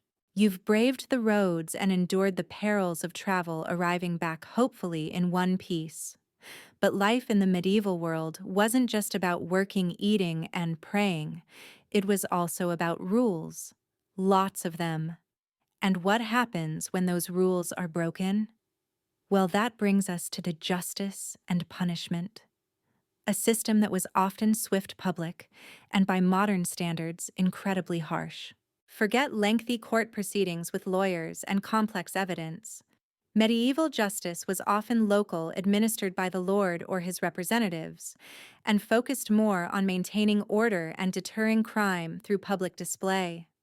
Minor disputes like petty theft or trespassing might be settled in the lord's court where the reeve or bailiff would preside. You might gather with your fellow villagers watching as arguments unfolded and judgments were dispensed. It was like community theater but with real-world consequences and significantly less applause. For more serious crimes, the consequences escalated quickly. If you were accused of a serious theft assault or heaven forbid murder, you might face trial by ordeal. Historians still debate the various forms and prevalence of trial by ordeal in different regions of medieval Europe, but it was generally believed that God would intervene to reveal the truth. Imagine being accused of a crime and having to prove your innocence by, say, plunging your hand into boiling water to retrieve a stone or walking across hot plowshares. If your hand healed cleanly, you were innocent. If not well, you were guilty. It was less about forensic science and more about divine intervention, which, if you think about it, puts a lot of pressure on your skin's healing capabilities. Just a small burn, nothing to see here, definitely innocent. You'd probably try to convince yourself, sweating profusely. Public humiliation was a common punishment for minor offenses. If you were caught cheating in the market or disturbing the peace you might find yourself in, the pen, stocks, or the pillory. Imagine being locked into a wooden frame, your head and hands or feet exposed, while your neighbors throw rotten vegetables at you. It was a powerfully effective deterrent, not just because of the discomfort, but because of the sheer shame. You wouldn't want to show your face in the tavern for a week after that, would you? It was a medieval version of public shaming on social media, but with actual rotten fruit. For graver crimes, physical mutilation was not uncommon. Cutting off a hand for repeated theft or having your ear cropped for perjury served as a permanent mark of your transgression and a warning to others. And of course, there was the ultimate punishment hanging for capital offenses. These executions were often public spectacles held outside the town walls, drawing crowds from miles around. It was a grim form of entertainment, a stark reminder of the state's power over life and death. A quirky fact about medieval punishments: scolds' bridles, or branks, were iron muzzles, often with a spiked plate, used to punish women deemed to be nagging, gossiping, or being otherwise unruly. Imagine your spouse suggesting you wear that if you complain too much. Luckily, those days are over. Mostly. The executioner was a grim figure, often masked, and his presence was a chilling reminder of the finality of justice. The gallows, a permanent fixture outside many towns, stood as a constant symbol of authority and consequence. You might walk past it every day, a silent reminder to keep your nose clean and your behavior within the bounds of what was acceptable. The concept of rehabilitation as we understand it was largely absent. Justice was about retribution, deterrence, and maintaining the social order. It was a tough system in a tough world, where survival often meant adhering strictly to the rules, even if they seemed arbitrary or harsh. As dusk falls and the sounds of the day's punishments fade, you are reminded that in the medieval world, freedom was fragile, and the hand of justice, when it fell, was often heavy and unyielding. You go to bed that night perhaps with an extra prayer for a quiet day tomorrow, free from legal entanglements. Having survived the thought of medieval justice and, hopefully, not experienced it firsthand, let's shift from the harsh light of the gallows to the encroaching shadows of a medieval town at night. As dusk truly settles and the workday ends for most, A different kind of vigilance begins the rounds of the Quad Town Watch. Kasai. Imagine the transition. The bustling market, remember that chaos from Part 5 has long since packed up. The artisan workshops are dark and silent.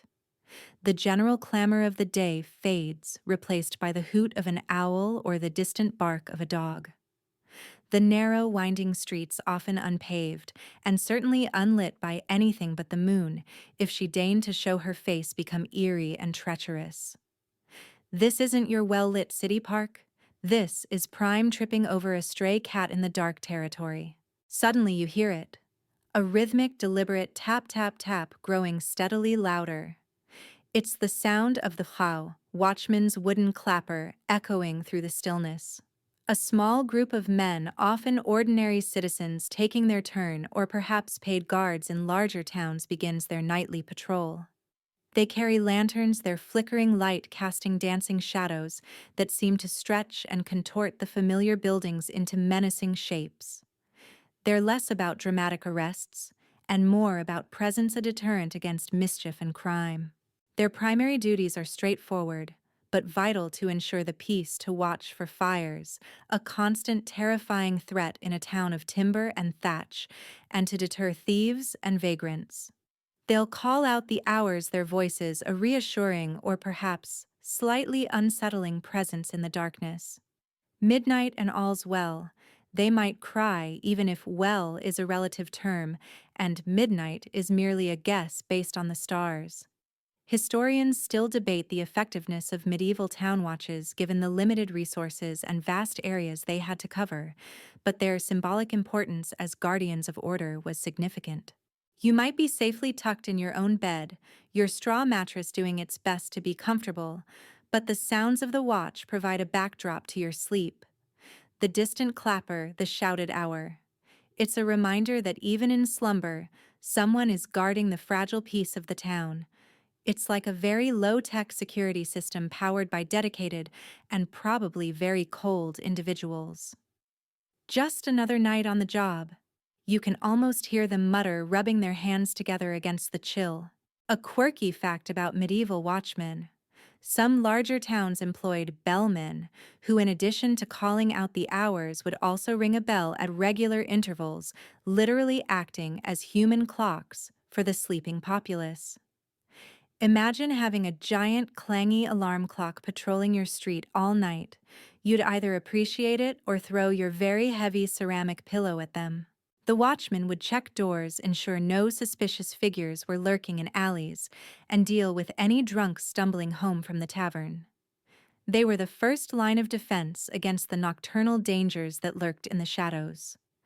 And speaking of taverns, those were often the last bastions of light and warmth in a town, after dark places where the watchman might occasionally pause for a quick illicit ale, strictly for warmth. Of course, no dereliction of duty here. As the hours drag on and the cold bites deeper, the watchman's vigilance is a testament to the community's desire for order and safety. Their lanterns bob and weave through the darkness, little beacons of human presence in a world that becomes truly wild once the sun sets.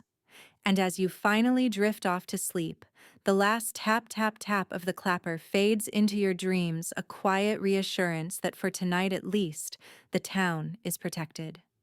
Until dawn and the bleeding goats, that is.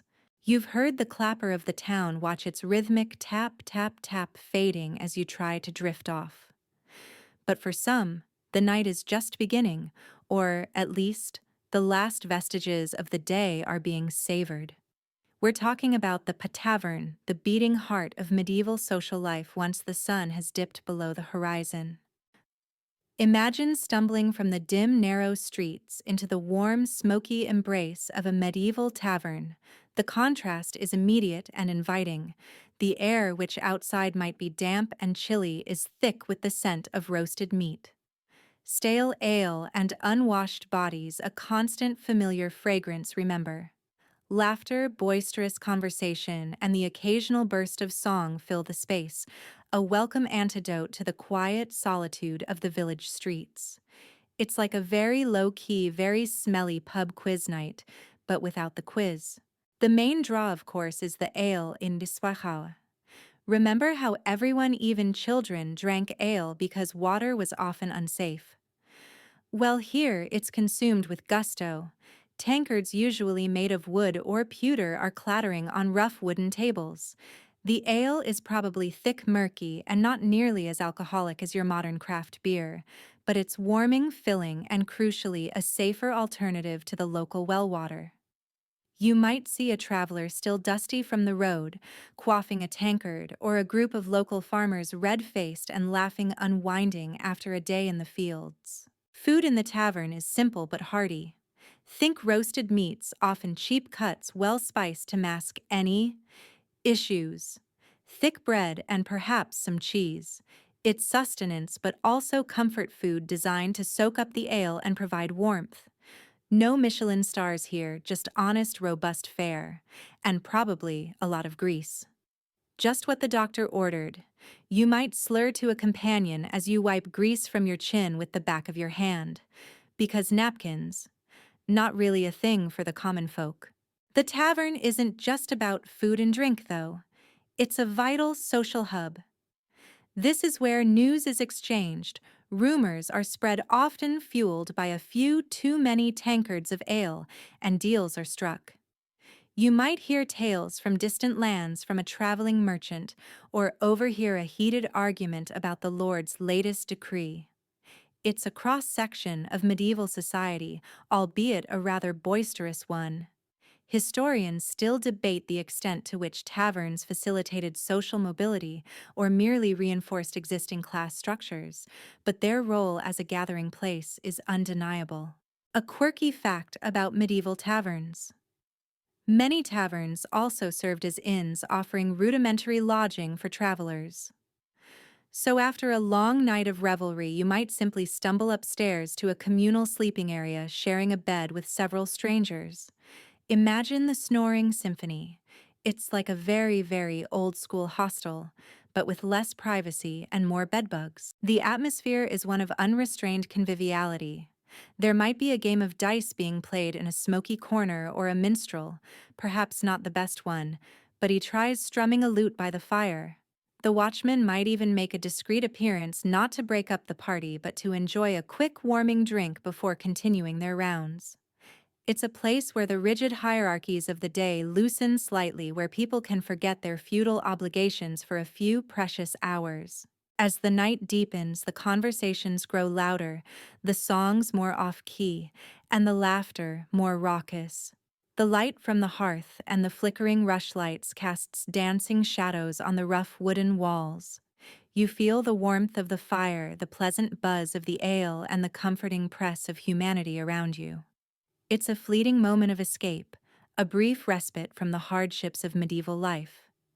And as you finally stumble back out into the cold, dark street, the sounds of the tavern fade, replaced once more by the distant tap, tap, tap of the watch, a reminder that even after the party duties still await. But for now, you're just happy to be warm, full, and slightly fuzzy-headed. The raucous laughter of the tavern has faded, and the silence of the night has begun to reclaim the medieval town. But even after the last tankard is drained, and the weary bodies head to their lumpy beds, the human need for connection and diversion persists. This is where storytelling and entertainment truly come alive, particularly in the quiet hours after dark.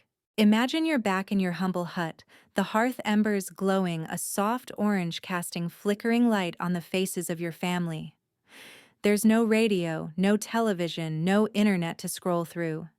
Entertainment isn't something delivered to your device, it's something you create together. The most common form of entertainment is the oral tradition. Someone, perhaps an elder with a knack for narrative, begins to speak, and a hush falls over the small space. They might tell familiar folktales, stories of brave knights and cunning peasants, of magical creatures and mischievous spirits. These aren't just for amusement. They often carry moral lessons, reinforcing community values and traditions. You hear tales of good triumphing over evil, of cleverness outsmarting brute force. and perhaps even a few cautionary tales about wandering too far into the enchanted forest, because let's be honest, those forests were pretty dangerous. And then, the goblin looking suspiciously like old Manfred from down the lane tried to steal the pie. You might say, eliciting giggles from the children and weary smiles from the adults. It's the kind of subtle humor that only works when everyone knows everyone else. Ballads and songs often recounting historical events, though perhaps with a generous dose of poetic license, heroic deeds, or tragic loves, are also popular. Someone might have a lute or a simple pipe, adding a musical backdrop to the evening. The melodies are simple, repetitive, but deeply evocative, carrying the weight of generations. You sight join in the chorus, your voice blending with your family's, a shared moment of harmony in a disharmonious world. Historians still debate the extent to which these oral traditions accurately preserved historical memory versus shaping it through myth and legend. For the nobility, entertainment takes a more refined, though equally traditional form. In the castle hall, after the grand midday feast has concluded and the tables have been cleared, you might find minstrels or bards performing. These were professional entertainers, often highly skilled musicians, poets, and storytellers. They would sing epic poems, recount tales of chivalry and courtly love, or perform humorous songs to entertain the lord and his retinue. Their performances were a blend of art and news as they traveled from court to court carrying songs and stories, and perhaps a bit of gossip from one noble household to another. It was like their version of a Netflix special, but live, and with less buffering. A quirky fact about medieval entertainment. Jokers or jesters were common in noble households, employed specifically to provide comic relief. Their humor was often crude and satirical, sometimes even targeting the nobility themselves, protected by their unique role. It's like having a stand-up comedian on retainer, but one who might also juggle flaming torches. Mystery plays and morality plays, dramatic performances based on biblical stories or allegorical tales, were also popular, often performed in town squares on feast days. These weren't just for entertainment. They were powerful tools for religious instruction, bringing scripture to life for a largely illiterate population. You'd watch eagerly as the devil played by a surprisingly convincing local tempted a soul learning your lessons through vivid spectacle. As the embers in the hearth die down and the last story is told, a sense of peace settles over the hut. The shared narratives, the familiar songs, the simple games, these are the threads that weave the community together, providing comfort, meaning, and a fleeting escape from the harsh realities of daily life. You drift off to sleep, perhaps, with the echoes of a hero's tale in your mind, or the memory of a particularly funny joke proving that even without electricity, medieval people knew how to unwind. From the warmth of the peasant hearth and the grand halls of storytelling, let's pivot to a more ethereal and often idealized aspect of medieval noble life: courtly love and romance. Forget your modern dating apps. This was a complex, highly stylized, and often unconsummated game of hearts, played within the strict confines of aristocratic society. Imagine yourself a knight, perhaps back at the castle after a long day of training or hunting. Remember those noble diversions. Your heart is captivated not by your arranged spouse, because marriage for nobility was often a strategic alliance, not a love match, but by another noble lady in the court, often married to someone else. This, my friend, is the essence of courtly love, an idealized, often secret, and profoundly spiritual form of adoration.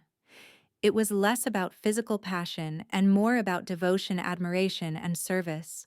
It's like having a crush on a celebrity, but you actually live in the same castle and write them very, very long poems. The knight, your alter ego in this scenario, would typically pledge his undying loyalty and service to his chosen lady. He would strive to be worthy of her performing valiant deeds in battle, excelling in tournaments, and composing eloquent poetry or songs in her honor. She in turn would inspire him to greater heights of chivalry and virtue. The relationship was often formalized through a complex code of conduct emphasizing respect, discretion, and the lady's emotional superiority. It was all very dramatic, very earnest, and probably a nightmare for anyone who actually wanted to, kiss someone. Historians still debate the practical reality of courtly love, whether it was a purely literary construct, an idealized social game, or if genuine, albeit unconsummated romantic attachments truly formed within these strictures. What's clear is that it profoundly influenced medieval literature art and the very concept of chivalry. Think of the tales of Lancelot and Guinevere, or Tristan and Isolde. These weren't just stories, but blueprints for ideal, if ultimately tragic, love. A quirky fact about courtly love. Some scholars believe that the concept of courtly love, with its emphasis on the woman as an inspiring, almost unattainable figure, inadvertently led to a subtle elevation of women's status in medieval aristocratic society. So all those poems about your lady's beauty might have actually done some good, even if she never actually ran away with you. Who knew poetry could be a tool for social change? The expression of courtly love was highly ritualized. It involved secret glances, coded messages delivered by trusted intermediaries, the exchange of small tokens, a ribbon, a flower, and above all, the creation of poetry and music. The knight would wear his lady's colors in a tournament, or dedicate his victories to her, all while maintaining an outward facade of respectful distance. It was like a very elaborate public secret where everyone knew what was going on, but pretended they didn't. This idealized romance stood in stark contrast to the often pragmatic reality of marriage, especially for the nobility. Marriages were about land power and heirs, not personal affection. Courtly love provided an outlet for emotional longing and an arena for self-improvement, allowing individuals to experience a kind of romantic fulfillment that was often denied by social necessity. As the candle flickers in your imagined castle chamber and you ponder the intricacies of your beloved's scarf that she may be dropped for you, you realize that courtly love was a beautiful, complicated, and sometimes heartbreaking dance. It was a world where emotions were expressed through symbols and gestures, where longing was often more powerful than possession, and where the ideal of romance shaped not just personal desires, but the very cultural fabric of the age. And as you drift off to sleep, you might just dream of your lady fair, her image bathed in the soft glow of shell gold and tempera, eternally just out of reach. From the gilded cages of courtly love, let's bring it back down to earth, to the fundamental unit of medieval society, the cake, family hearth, and home. Forget grand romantic gestures. For the vast majority of people, the evening was about simple comforts, shared warmth, and the quiet rhythm of domestic life after a long day's toil. Imagine, if you will, the sun dipping below the horizon, casting long purple shadows across your humble village. You, the peasant, finally make your way back to your wattle and daub hut. The air inside is warmer than outside thanks to the glowing embers of the hearth, which serves as the heart of your home. It's the kitchen, the dining room, and for many, the main sleeping area, all rolled into one. There are no separate bedrooms or living rooms here. Personal space is a luxury you can only dream of. It's like living in a very, very small studio apartment, but with more chickens. The evening meal would be another serving of pottage, thicker now perhaps from simmering all day, or maybe some leftover bread and cheese. This is a time for family to gather, to share the warmth of the fire, and to speak of the day's events. There's no fancy table. You might eat from wooden bowls sitting on low stools or on the ground around the hearth. The conversations would be simple: the struggles in the fields, the price of grain at market, remember that bustling market from Part 5, or the latest gossip about a neighbor's goat. This is also a time for essential evening chores. The women might spin wool by the firelight, their hands moving deftly with the distaff, and spindle transforming raw fibers into thread for clothing. Children might help with smaller tasks, perhaps sorting dried herbs or fetching water. Even in the quiet of the evening, there's a gentle hum of productive activity, a shared effort to prepare for tomorrow and maintain the household. Historians still debate the emotional dynamics within medieval peasant families, but the practical necessity of cooperation and mutual support is undeniable. Survival depended on every member contributing, and the evening gathering around the hearth reinforced these bonds, offering a sense of security and belonging in a harsh world. It was a unit of production and survival first and foremost, but also a place of solace.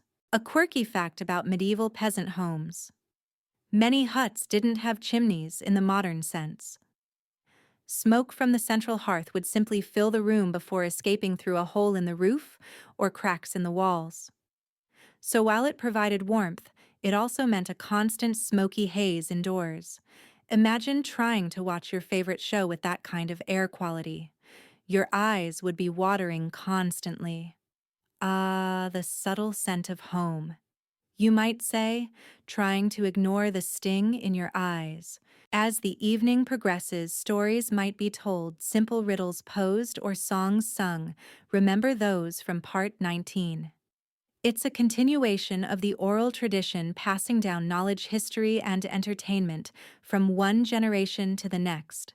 The children, perhaps drowsy from the warmth and the day's exertions, would listen intently, their imaginations kindled by tales of local heroes or mythical beasts. Finally, as the last embers begin to fade and the hut grows dim, it's time for sleep. The family would unroll their straw mattresses or lay out their rough blankets on the sleeping platform, often sharing the warmth of bodies pressed close together. It's a pragmatic approach to both heating and security. The sounds of the night, the distant hoot of an owl, the rustle of wind through the thatch, would lull you to sleep. It's a simple, unadorned existence, but one filled with the quiet comforts of shared space, familial bonds, and the rhythmic certainty of a life deeply connected to the earth. And as you drift off, you know that tomorrow, the cycle will begin again. From the cozy, if smoky peasant hearth, let's transition to a very different kind of domesticity, one steeped in discipline and the ever-present shadow of conflict: the night's vigil. For a knight, even in times of peace, the expectation of battle readiness was paramount, influencing every aspect of his daily routine, including his rest. Imagine yourself a knight, not just a lord, but a fighting machine sworn to protect your lord, your lands, and your honor. Your day isn't just about leisurely hunts, it's permeated by the constant hum of military preparedness. Your morning might involve rigorous training in the lists, practicing with sword, shield, and lance, often in heavy armor. This isn't just for show, it's about honing the skills that could mean the difference between life and death on the battlefield. You would spar with squires and fellow knights, feeling the satisfying clang of steel on steel, the weight of your sword, a familiar extension of your arm. The preparation for battle wasn't just physical, it was mental and spiritual. A knight was expected to be brave, loyal, and pious. You might spend time in prayer, asking for divine favor in the coming conflict, or reflecting on the virtues of chivalry. The weight of your oath, the lives of your men, and the fate of your lord all rested heavily on your shoulders. It's a bit like being a professional athlete, a spiritual leader, and a tactical commander, all rolled into one, but with significantly more danger and less lucrative endorsements. Your equipment, particularly your armor, was meticulously maintained. You'd spend hours, or more accurately, your squires would spend hours polishing plate, sharpening blades, and ensuring every buckle and strap was in perfect working order. A rusty hinge or a dull sword could prove fatal. This attention to detail wasn't vanity, it was a matter of survival. Historians still debate the practical maneuverability of full-plate armor, with modern reenactors proving that while heavy, it allowed for surprisingly agile movement. You weren't exactly doing backflips, but you weren't a tin can either. The expectation of readiness also influenced your sleep. While you, as a knight, would likely have a more comfortable bed than a peasant feather or wool mattress, remember your rest was never truly undisturbed. You might sleep in your own chamber within the castle, but you'd be ready to be roused at a moment's notice. The castle's defenses, the sounds of the night watch, remember them from Part 17, and the ever-present possibility of a raid meant a night's sleep was often light-trained to awaken at the first sign of alarm. It's like sleeping with one eye open permanently. A quirky fact about medieval knights: some knights participated in jousting schools or tournaments not just for glory, but as a practical way to train and test their combat skills in a relatively controlled environment. It was like their version of a combat simulation game, but with real horses and actual, albeit blunted lances. Just a flesh wound, my liege. Nothing a good ale and a few stitches can't fix. Even when on campaign, a knight's bed would be simple often, a tent on the battlefield or a bedroll laid out in a temporary encampment. The discipline ingrained in their daily life meant that they could find rest amidst chaos, a necessity, when your life depended on being alert and ready for action.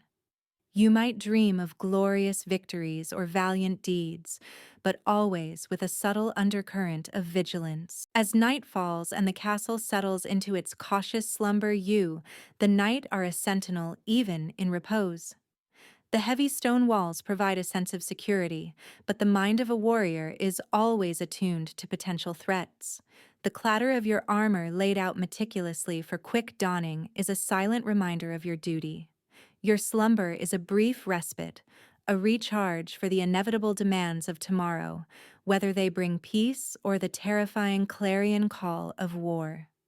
You close your eyes, the weight of your responsibilities a familiar comfort, and prepare for whatever the new day might bring. We've journeyed through the battle-ready life of a knight. Now let's step into another highly structured yet vastly different aspect of medieval daily life, the world of guilds and apprenticeship. Forget your modern notions of career paths and college degrees. In the Middle Ages, if you wanted to master a craft, you entered a system that shaped your entire working life. Imagine you're a young boy or girl, though female apprentices were far less common, mainly in trades, like weaving or brewing. You're probably around the age of 12 or 14, and you've been sent from your rural village. Perhaps you're one of those children from Part 11 now grown up a bit to a bustling town. Here, you're formally bound to a master craftsman hussar in a specific trade, say a baker, a cobbler, a goldsmith, or a tailor. This isn't just a job, it's a legal contract, sometimes for as long as 7 to 10 years. You're effectively living with your master's family, becoming part of their household. It's like a very long, very demanding work-study program, but you don't get paid and you also have to do the dishes. Your days as an apprentice are long and arduous. You start with the most menial tasks: cleaning the workshop, fetching water, running errands, preparing materials.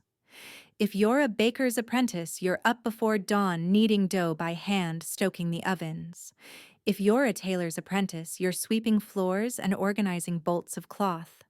The work is physically demanding and repetitive, designed to teach you discipline and humility. Historians still debate the extent of child labor within medieval apprenticeship systems, but it's clear that young people were expected to work hard from an early age.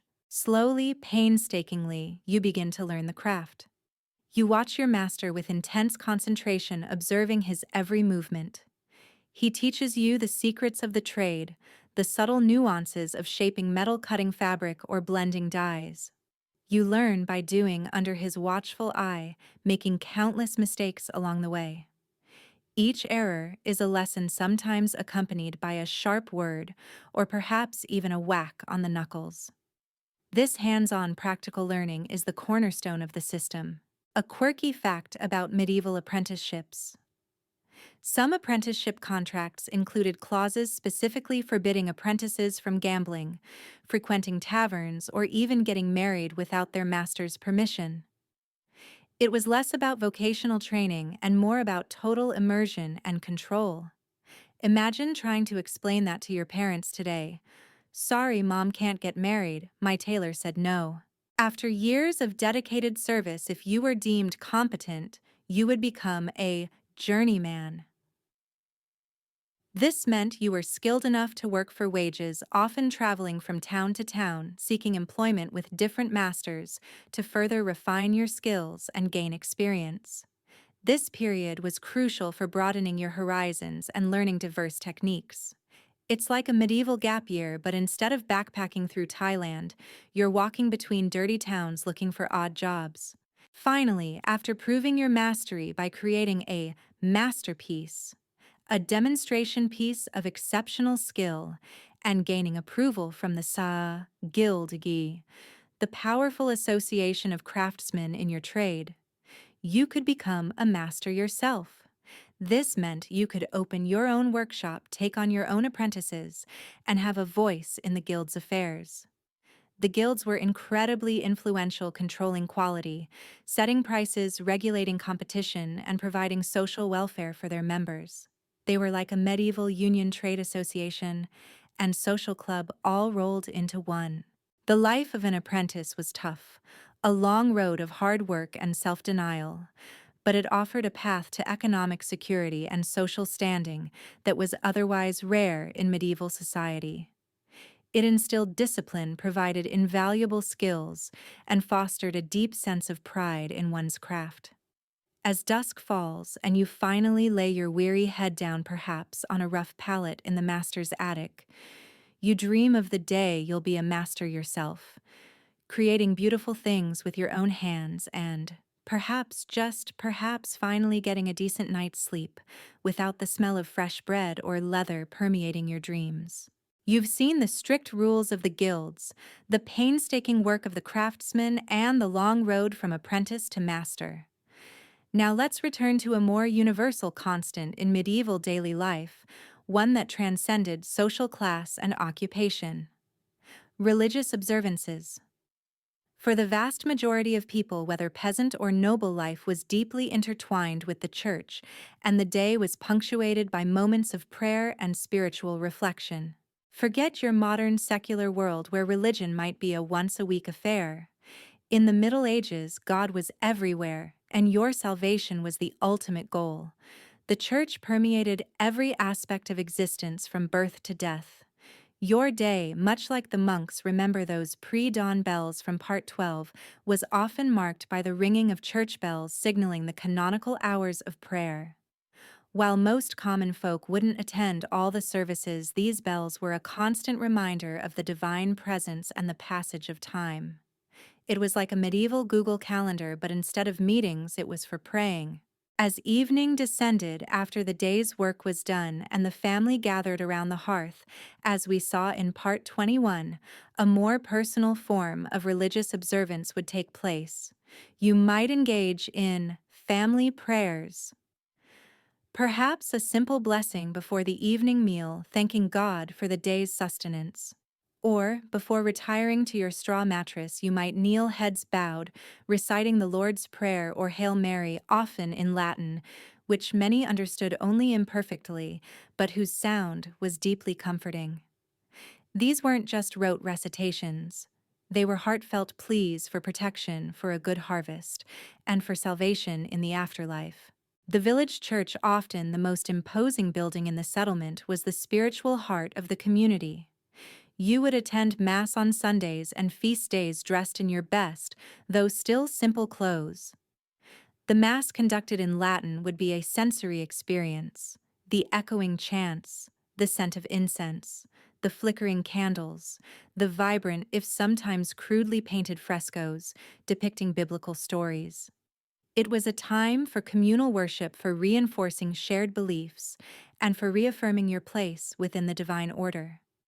Historians still debate the extent of popular understanding of complex theological doctrines versus a more experiential or superstitious faith among medieval commoners. Feast days dedicated to various saints or significant events in the Christian calendar were also important holidays offering a break from labor and often involving special meals and celebrations. Imagine the joy of a day off from the fields, dedicated to solemn reflection, yes, but also to community feasting and, perhaps, some local entertainment. It was a welcome respite sanctioned by the Church. A quirky fact about medieval religious life. Pilgrimages, remember those arduous journeys from Part 15, were often undertaken in fulfillment of a vow made during illness or hardship. So if your child recovered from a fever, you might promise to walk to a distant shrine as an act of thanksgiving. It was like a very serious, very long thank you card to God. Confession was another vital ritual offering absolution for sins and guidance from the local priest. The fear of damnation was real and pervasive, and confession offered a path to spiritual purity. You might approach the priest with a heavy heart, unburdening yourself of your transgressions, seeking solace and forgiveness. As the last light of day fades and darkness truly envelops the village, the quiet prayers in your hut serve as a final act of the day, a protective cocoon against the uncertainties of the night and the greater unknown. Whether whispered or sung, these observances were deeply ingrained in the fabric of medieval daily life, offering comfort, meaning, and a persistent hope for a better life beyond the earthly realm. And as you finally drift off, you do so under the perceived watchful eye of saints and angels, a spiritual presence that was as real to you as the hard ground beneath your straw mattress. From the quiet solace of evening prayers, let's consider the finality that awaited all medieval individuals regardless of their piety or social standing. We're talking about burial and beyond, because how you were laid to rest and what people believed awaited you afterwards profoundly shaped medieval daily life and thought. Imagine a somber scene. A villager, perhaps someone you knew, has died. Death was a frequent visitor in the Middle Ages due to disease. Remember those lacking sanitation standards from Part 10, or accident. There's no elaborate funeral home, no embalming. The body is typically prepared at home, washed and perhaps wrapped in a shroud of linen or wool. For the poor, a simple wooden coffin, if any, might be used. For the wealthy, a more elaborate sarcophagus or carved stone effigy might await in the local church. The funeral procession would be simple for commoners. The body would be carried often on a bier by family or neighbors to the local church or churchyard. The air would be filled with the quiet lamentations of mourners, the tolling of the church bell, and the solemn chants of the priest. This wasn't a private affair. Death, like life, was a communal event. Everyone knew everyone, and a loss was felt by the entire village. It's a stark contrast to today's more private, individualized grieving processes. Burial itself almost always occurred in consecrated ground, the churchyard or within the church itself, for the wealthy and important. It was believed that burial in holy ground was essential for the soul's journey to the afterlife. Unbaptized infants or excommunicated individuals might be denied this sacred rite, a terrifying prospect for medieval believers. Historians still debate the specific theological implications of purgatory, a concept that gained increasing prominence in the later Middle Ages, offering a middle ground between heaven and hell for souls to be cleansed. The concept of the afterlife was incredibly vivid and central to medieval thought. Heaven, purgatory, and hell were not abstract ideas, but very real places.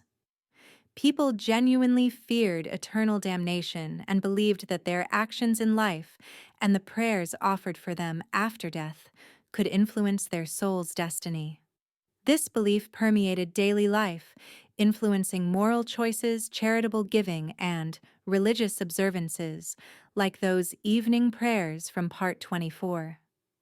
It was like a constant high-stakes moral exam with the final grade determined after death. A quirky fact about medieval burials. In some regions, people would place charity spoons or small coins in the coffin or near the body, intended as alms for the poor who would pray for the deceased's soul. It was a last act of charity, a final investment in your eternal well-being, a kind of afterlife insurance policy. And let's be honest, who doesn't want good vibes sent their way after they're gone? The Mass for the Dead, or Requiem. Mass would be performed by the priest offering prayers for the deceased soul, asking for mercy and a swift passage through purgatory. Memorial masses would continue to be offered, particularly by the wealthy, sometimes for years or even centuries, as a way to ensure their souls and those of their loved ones were continually prayed for. Gravestones, if they existed for commoners, were simple, perhaps just a rough stone slab. For the nobility, elaborate effigies and carved tombs served not only as memorials, but as symbols of their earthly power and lineage, intended to inspire prayers and remembrance from the living. These monuments were a tangible link between the living and the dead, a constant reminder of mortality and the promise of resurrection. As you stand in the churchyard amidst the simple wooden crosses and the more ornate tombs, you feel the chill of the earth, a poignant reminder of life's brevity. But for the medieval mind, death was not the end, but a transition, a passage to an eternal realm.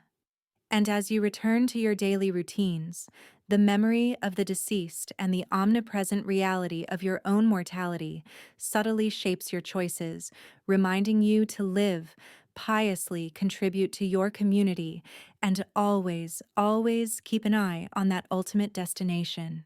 From the somber quiet of the churchyard, let's turn our attention to another essential yet often overlooked facet of medieval daily life: the creation of the very fabric that clothed everyone from peasant to king. We're talking about the Saal, village weaver, a skilled artisan whose rhythmic work brought warmth and decency to the medieval world. Imagine, if you will, stepping into a small, often dim cottage that serves as both home and workshop. The air here is subtly different from the dusty fields or the smoky tavern. It's filled with the faint, earthy scent of raw wool and the dry, rhythmic thwack-thwack of a loom. This is the sound of the weaver at work, a constant, soothing beat that underscores her meticulous craft. You, as the weaver, spend your days and often your evenings at the loom. This isn't some tiny hand loom you might see at a craft fair. It's a substantial wooden contraption, often taking up a significant portion of the cottage. Your hands are deft, moving with practiced ease as you manipulate the threads. First, the raw wool shorn from the village sheep must be cleaned, carded to untangle and align the fibers, and then spun into thread using a drop spindle or a spinning wheel. This initial preparation is labor-intensive itself, often done by other family members, including children. Remember their early contributions from Part 11. It's like preparing for a very intricate, very long art project, but your art is everyone's clothing. Once the thread is ready, it's loaded onto the loom. The warp threads are stretched taut, and then you, the weaver, meticulously pass the weft threads over and under using a shuttle. Each pass, each thwack of the batten, the part of the loom that presses the weft threads tightly together, slowly builds the fabric inch by painstaking inch. The fabric you're creating is likely coarse, practical, homespun. A durable woolen cloth in natural shades of gray-brown or undyed cream. This is the basic attire for most common folk, robust enough to withstand the rigors of daily toil. Historians still debate the precise evolution of loom technology in the Middle Ages, with vertical looms predating the more efficient horizontal looms, but the fundamental principles of weaving remained constant. The skill involved in creating a consistent, strong fabric was considerable, turning a raw, unruly fiber into something useful and enduring. It's a testament to human ingenuity to turn fluffy sheep wool into warm clothing. A quirky fact about medieval textile production: dyes, when used, were often derived from natural sources like madder root for red woad, for blue, or weld for yellow. Imagine trying to get a consistent shade of blue from a plant you just dug up. It was less about Pantone colors and more about whatever nature gave us this season. Oh, this year's tunic is slightly less gray than last year gray, you might joke. For wealthier clients or for specialized garments, the weaver might work with finer wools or even linen. Silk, of course, was a rare and expensive import reserved for the very richest nobility or high-ranking clergy. The complexity of the weave could also vary, though intricate patterns were more common in later medieval periods and among specialized urban weavers. As the light from the small window begins to dim and the flickering rushlight becomes necessary, you continue your work. The rhythmic motion is almost meditative, your mind perhaps drifting to the day's events or the community, gossip heard at the well. Remember that clatter from part 1. The scent of the wool, the feel of the rough fabric growing under your hands. It's a deeply sensory experience. The weaver's role was absolutely vital to the self-sufficiency of the village. Without your skill, people would literally be naked or wrapped in rough hides. You provide comfort, warmth, and a basic necessity of life. And as you finally stop for the night, your hands aching but satisfied, you can look upon the growing bolt of cloth with a quiet pride. It's more than just fabric. It's a tangible symbol of human labor, ingenuity, and the enduring rhythm of medieval daily life, keeping everyone covered in an often uncovered world. From the rhythmic thwack of the weaver's loom, let's move to another essential cornerstone of medieval sustenance and community life, the twin arts of brewing and baking. Forget your grocery store aisles. In the Middle Ages, these were daily rituals, often communal and absolutely vital to survival. Imagine the village bakehouse, or perhaps a large communal oven located near the church or manor. The air here is warm, thick with the comforting yeasty scent of rising dough and the rich malty aroma of brewing ale. For commoners, baking wasn't usually done in individual homes. Most huts lacked proper ovens, but communally. You, the peasant, would knead your dough at home from your coarse stone-ground flour. Remember the laborious grinding from part 3, and then bring it to the village oven. It's like a medieval co-op, but for bread. The baker. A respected figure in the community would oversee the massive wood-fired oven. The heat emanating from it is intense, making your face flush even from a distance. Loaves of varying shapes and sizes, mostly dense dark rounds made from barley or rye, would be carefully slid in and out with long wooden peels. The crust would be thick and hard, designed to preserve the bread for as long as possible. This wasn't artisanal sourdough. This was sustenance, the staff of life, providing essential calories for everyone. You'd carefully mark your loaf to distinguish it from your neighbor's, perhaps with a unique symbol to avoid any accidental or not-so-accidental swaps. Historians still debate the specific legal regulations governing bakers and the quality of bread, as medieval authorities often intervened to ensure fair weights and prices. And then there's brewing. Ale, as you recall, was the primary drink for everyone, including children, because water sources were often contaminated. Remember our discussion on sanitation from part 10. Brewing was often done at home, particularly by women, but larger households. Monasteries who were famous for it, remember part 12, and even some villages had dedicated brewhouses. The process was lengthy. Barley was malted, sprouted, and dried, then mashed with hot water, fermented with yeast, and finally the murky liquid was ready. The aroma would be strong, earthy, and distinctly alcoholic. It's like a very, very old-school craft brewery, but without the bearded hipsters. A quirky fact about medieval brewing: hops, which are commonly used in modern beer, were not widely adopted in England for brewing ale until the 15th and 16th centuries. Before that, ale was often flavored with a mixture of herbs called gruit. So your medieval pint would taste quite different from what you're used to, probably sweeter and less bitter. Imagine a beer that tastes vaguely like a Christmas spice rack, an acquired taste, perhaps. The constant need for fresh bread and ale meant that baking and brewing were almost daily rituals. These weren't just about nutrition, they were deeply communal acts. Neighbors might share grain assist with brewing or help transport dough to the oven. The warmth of the bakehouse, the shared labor, the anticipation of fresh, warm bread. These moments fostered strong community bonds. For the nobility, of course, baking and brewing were also constant activities, but on a grander scale managed by specialized servants within the castle. Remember the castle kitchen from Part 7. Their bread would be whiter, their ale perhaps a bit stronger or more refined, reflecting their status. But even for them, the underlying processes were the same, rooted in the ancient rhythms of grain and fermentation. As you collect your still warm loaf from the village oven, feeling its dense weight in your hands, you appreciate its simple perfection. This bread, this ale, they are more than just food and drink. They are the tangible products of collective effort, ancient wisdom, and the relentless cycle of daily life.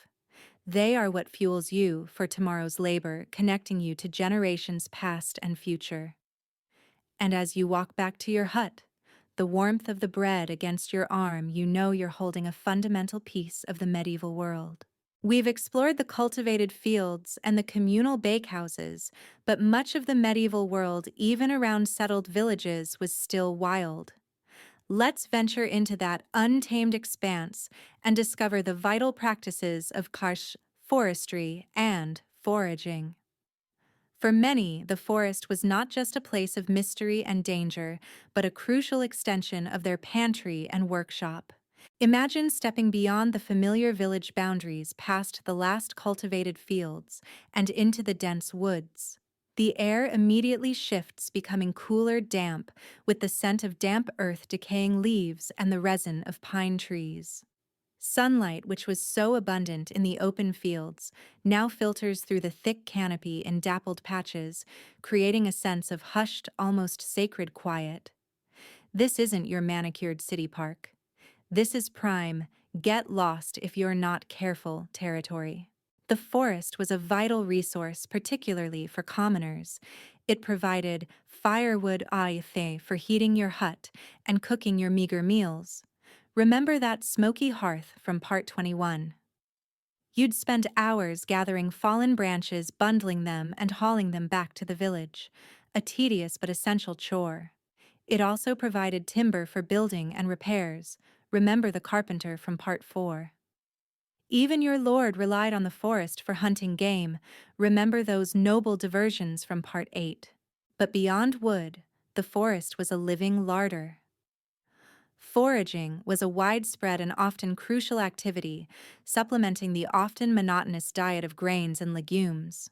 You'd know which berries were safe to eat, and which would send you to a very unhappy end, which mushrooms were edible, a truly high-stakes gamble as some were deadly, and where to find wild herbs for medicine or flavor. It's like a very dangerous, very rewarding treasure hunt, but the treasure is dinner.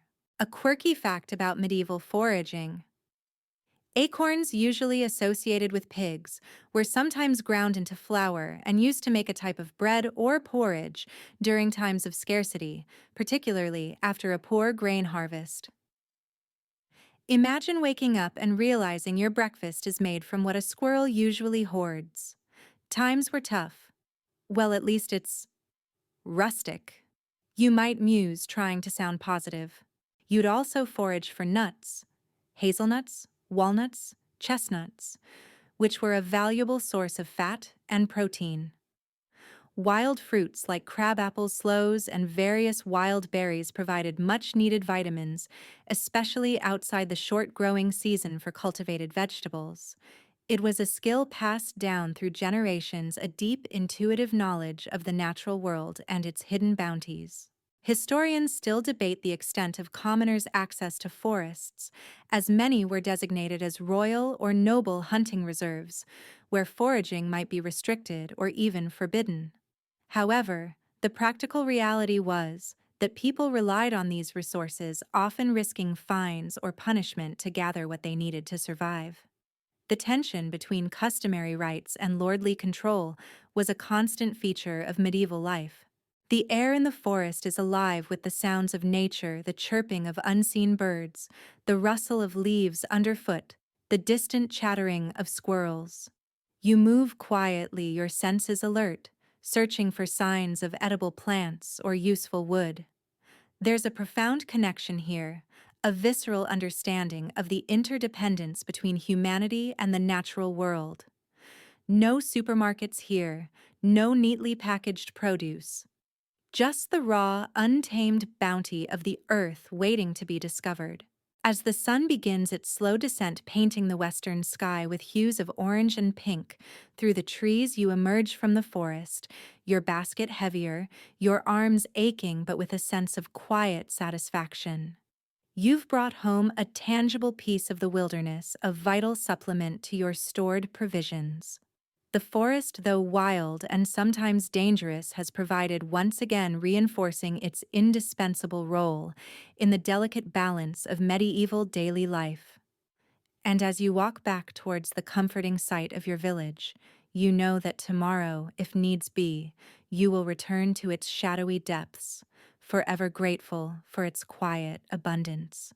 From the shadowed depths of the medieval forest, let's cast our gaze towards a very different yet equally vital natural resource, the vast, often unpredictable expanse of water. We're talking about fishing and coastal life. Because for many medieval communities, the sea, rivers, and lakes provided not just sustenance, but shaped their entire daily existence. Imagine standing on a rocky, windswept coastline.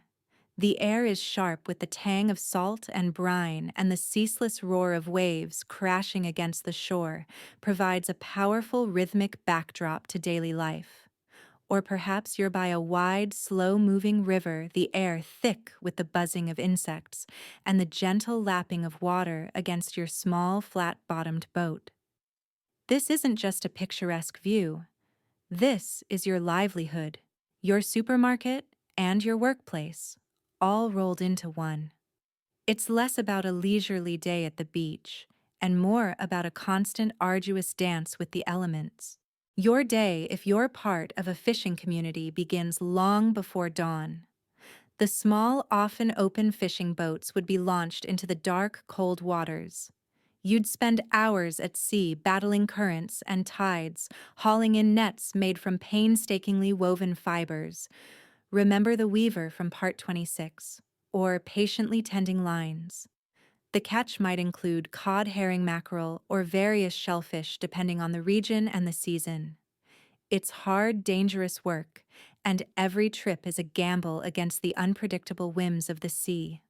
Historians still debate the specific impact of the medieval fishing industry on local economies and wider trade networks, but its contribution to the protein supply, particularly during fasting days, remember those religious observances from Part 24, was immense.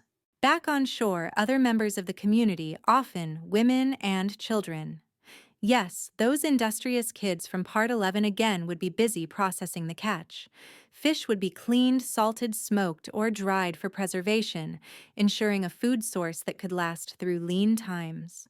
The air around the fishing huts would be pungent with the smell of drying fish, a scent that, like the tanners, you'd either get used to or constantly complain about under your breath. Ah, the sweet scent of a good catch. You might joke, then wrinkle your nose slightly. For those living further inland, rivers and lakes provided their own bounty. Freshwater fish, eels, and even crayfish would supplement the diet. Traps, nets, and simple spears would be used to catch aquatic creatures, a quieter, perhaps less perilous form of fishing than battling the open sea. These freshwater resources were often vital for monasteries and inland villages, providing a crucial source of protein when meat was scarce. A quirky fact about medieval fish consumption. Fish was widely eaten on fast days, which could be up to half the days of the year, including Fridays and Lent, when meat was forbidden by the church. So while it might seem like a dietary restriction, it actually led to a flourishing fishing industry and a greater variety of seafood in the medieval diet. It was less about giving things up and more about, okay, so what else can we eat today that isn't cow? The challenges were constant. Storms could devastate fishing fleets, disease could sweep through coastal villages, and the natural rhythms of fish migrations were often unpredictable. But the rewards were also significant: a crucial food source, a valuable commodity for trade, and a way of life deeply connected to the power and bounty of the waters. You'd learn to read the signs of the weather to understand the currents, and to respect the awesome power of the sea. As the sun begins its descent, painting the waves in shades of orange and pink, you haul your boat onto the shore, your body aching, but your basket filled with the day's catch. The cries of gulls, the scent of salt, the rhythmic crash of the waves, these are the indelible marks of a life lived by the water. You've faced the elements provided for your family and community and ensured another day of sustenance. And as you walk back to your small windswept hut, the sea's roar a constant companion. You know that tomorrow, if the weather permits you, will return to its depths, forever bound to its generosity and its dangers. From the salty spray of the coast, let's now plunge into the most formidable challenge of the medieval year: winter survival. Forget cozy sweaters and central heating. The colder months brought a brutal reality, forcing communities to adapt or perish. Imagine the crisp, biting air. You're no longer hearing the cheerful bleating of goats or the rustle of leaves in a summer breeze. Instead, the world outside your small hut is silenced by a thick blanket of snow. The ground is iron-hard, frozen solid. The trees stand stark and skeletal, their branches laden with white. This isn't a quaint winter wonderland. This is a relentless, unforgiving force designed to test your very will to survive. It's like living inside a giant, unheated freezer for months. Food, which was a constant concern even in summer, remember the precariousness of the peasant's plate from Part 2, becomes a desperate struggle. Fresh produce is long gone. You're reliant entirely on what you manage to preserve during the warmer months: dried grains stored in those massive Roman Horia-like structures, or simply in sacks in your hut, as discussed in Part 8, salted meats, smoked fish, thanks to the efforts from Part 29, and dried fruits.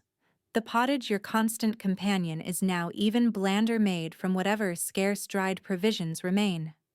You count every handful of grain, every strip of dried meat with a grim determination. Waste is simply unthinkable. Historians still debate the specific impact of the Little Ice Age, a period of cooling that began in the later Middle Ages, on agricultural practices and demographic shifts. But what's undeniable is that cold was a major killer. Heat is another paramount concern. Your smoky hearth, remember that charming ventilation system from Part 21, becomes your lifeline.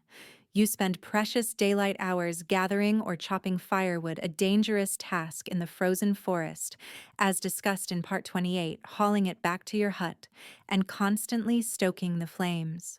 The cold seeps into your bones, and your rough woolen clothes, perhaps made by the village weaver from Part 26, offer only limited protection.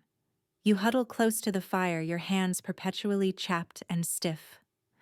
"Just trying to get warm enough to feel my toes again," you might joke grimly to your family, blowing on your numb fingers. Work doesn't stop entirely, but it certainly changes. The fields are dormant, but livestock still needs tending. Animals are brought into shelters, their meager feed carefully rationed. Repairs to tools and buildings continue, often indoors by the dim light of rushlights.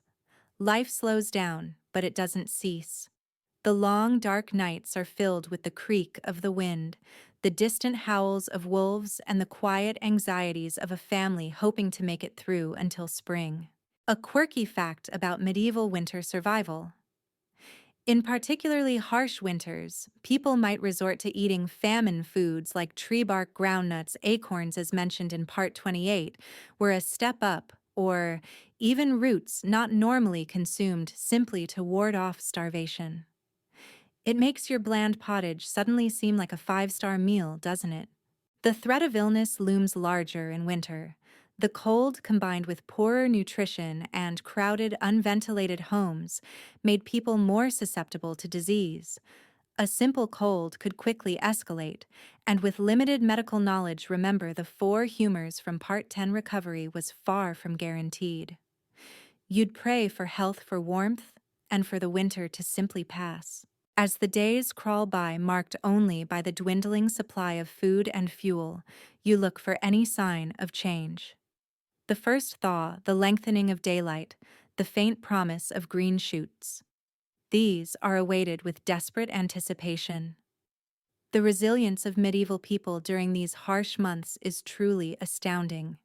It's a testament to their deep connection to the rhythms of nature and their sheer determination to endure. And as you huddle by the fire, the sounds of the wind whistling through the cracks in your walls, you silently whisper a prayer for the spring, for the return of warmth, and for the miracle of new growth that will once again save your world from the grip of winter.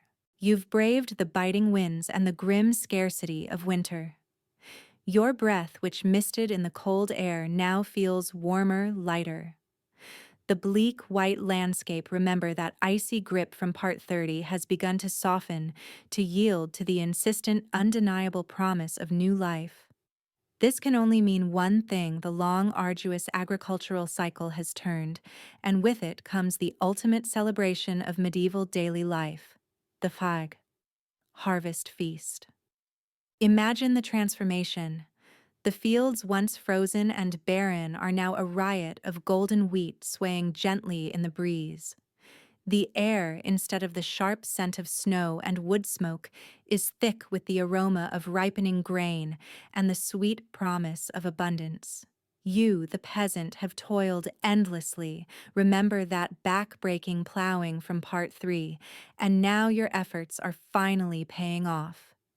This is the culmination of your year, the moment of truth that determines whether your family will eat or merely survive through the next winter. The harvest itself is a period of intense, furious labor. Everyone from the youngest child, even those industrious little ones from Part 11 who are now slightly taller, to the oldest elder, is out in the fields, working from dawn till dusk. Scythes flash, sickles gleam, and bundles of grain are tied and carted back to the barn. It's physically exhausting, yes, but there's a different kind of energy here, a joyous, frantic pace fueled by the certainty of reward. You might sing bawdy songs, tell jokes, and share a communal flask of ale a bit stronger than the regular stuff, perhaps, to keep spirits high. It's a collective effort, a true testament to community cooperation. Historians still debate the extent to which communal harvest practices fostered genuine social cohesion versus masking underlying tensions, but the shared effort was undeniable.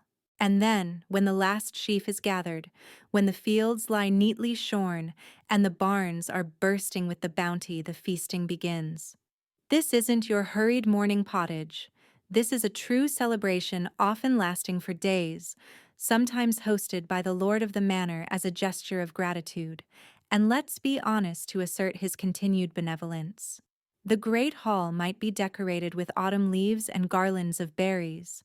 Long tables groan under the weight of food, freshly baked bread. No need to mark your loaf today. It's all for sharing roasted meats. A rare treat for commoners' pies filled with fruit, and plenty of fresh sweet cider or a robust new batch of ale. A quirky fact about medieval harvest celebrations. Some traditions involved creating a harvest doll, or corn dolly, from the last sheaf of grain, which was believed to embody the spirit of the harvest and bring good luck for the next year. Imagine tucking that little guy into bed next to your straw mattress, a charmingly pagan touch to a Christian festival. It's like a medieval good luck charm but made from your dinner. The atmosphere is one of unrestrained joy and relief. The hard work is done for now and abundance reigns. There's dancing music, perhaps even a traveling minstrel or two, as we saw in Part 19 games and storytelling. It's a time for young people to court, for old friends to reconnect, and for the entire community to collectively exhale. The hierarchical lines between lord and peasant might blur slightly during these festivities, a momentary suspension of feudal obligations. Remember those from Part 14 in the spirit of shared prosperity. You eat your fill, your stomach pleasantly full, perhaps for the first time in months. You laugh, you sing, you dance, until your feet ache from a different kind of exertion. The scent of roasted meat and sweet fruit fills the air, a delicious contrast to the scarcity of winter. The warmth of the fire, the camaraderie of your neighbors, the sheer relief of a successful harvest. It's all intoxicating.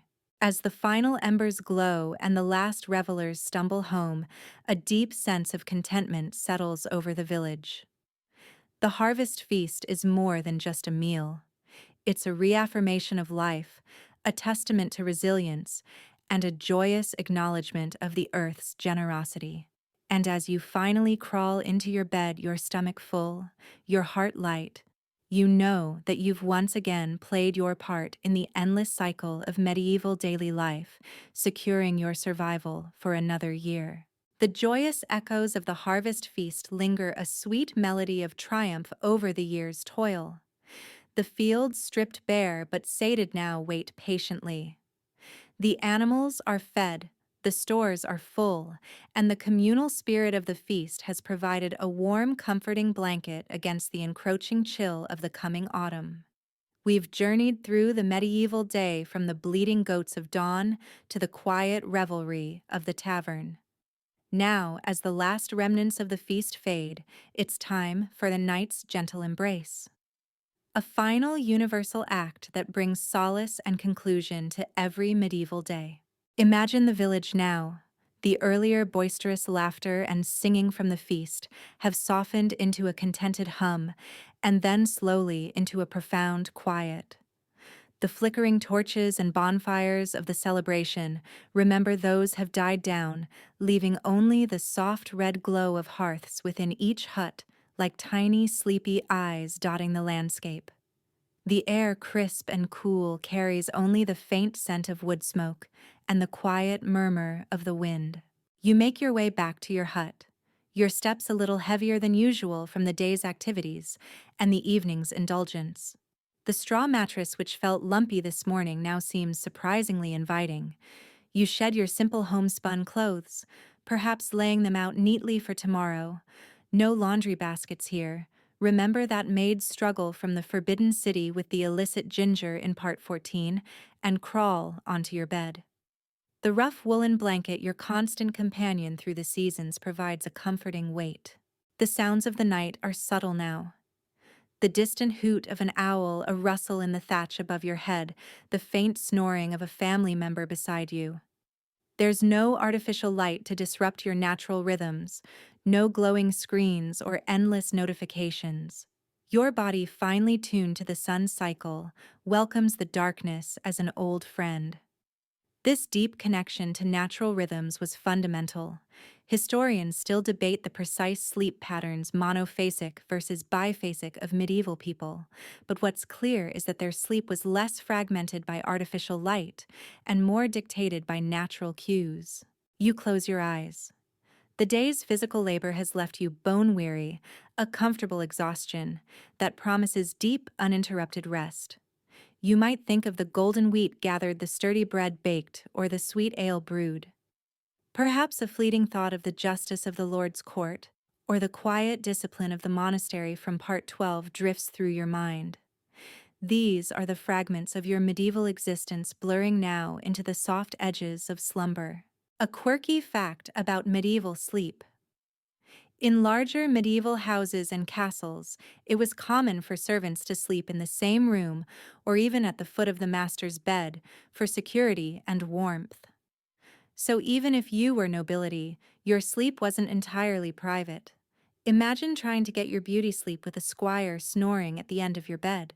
As your breathing deepens and slows the world outside, your hut fades. The worries of the harvest, the demands of the Lord, the threat of illness, all recede into the peaceful darkness. This is the ultimate comfort, the surrender to an ancient rhythm that has governed human life for millennia. It's a time for healing, for restoration, for the quiet replenishment of body and soul. As the moon arcs silently across the vast dark sky, casting pale light through your narrow window, the village truly sleeps. The weary bodies of peasants, the vigilant minds of knights, the disciplined souls of monks, all find common ground in this profound, necessary surrender. As the soft cloak of night descends, drawing our journey through medieval daily life to a close, we find ourselves enveloped in the quiet hum of a world settling into slumber. From the pre-dawn bleating of goats that began the peasant's arduous day through the rhythmic toil in the fields, the precise clangs of the blacksmith, and the pungent smells of the tanner's craft, we've walked in their worn shoes. We've navigated the bustling chaos of market day, where every exchange was a testament to survival, and the grand, sometimes overwhelming spectacle of the Lord's abundant feasts, a stark contrast to the common plate. The ever-present realities of rudimentary sanitation and the constant threat of sickness underscored the fragility of life, while the early responsibilities and simple joys of childhood revealed a different kind of growing up. We peered into the disciplined world of monasteries, where bells dictated the rhythm of prayer and diligent scribes preserved knowledge. We pondered the intricate web of feudal obligations that defined every interaction and felt the weary ache of long perilous pilgrimages. We witnessed the swift, often harsh hand of medieval justice and heard the reassuring or unsettling tap of the town watch in the darkened streets. From the boisterous conviviality of the tavern to the intimate stories told by the hearth, we've seen how community, faith, and tradition wove the fabric of existence. We felt the bite of winter's scarcity and celebrated the joyous abundance of the harvest. Now, as the last embers fade and the moon casts its gentle glow, everyone from the lowliest serf to the mightiest lord succumbs to the universal embrace of sleep. Their lives, though seemingly simple, were rich with sensory experiences, demanding labor, unwavering faith, and an enduring resilience that echoes through the centuries. Their world, dictated by the sun, the seasons, and the constant pursuit of sustenance, finds its peaceful conclusion in the profound silence of night. And in that silence, we are reminded of the timeless fundamental rhythms that connect us all. Good night.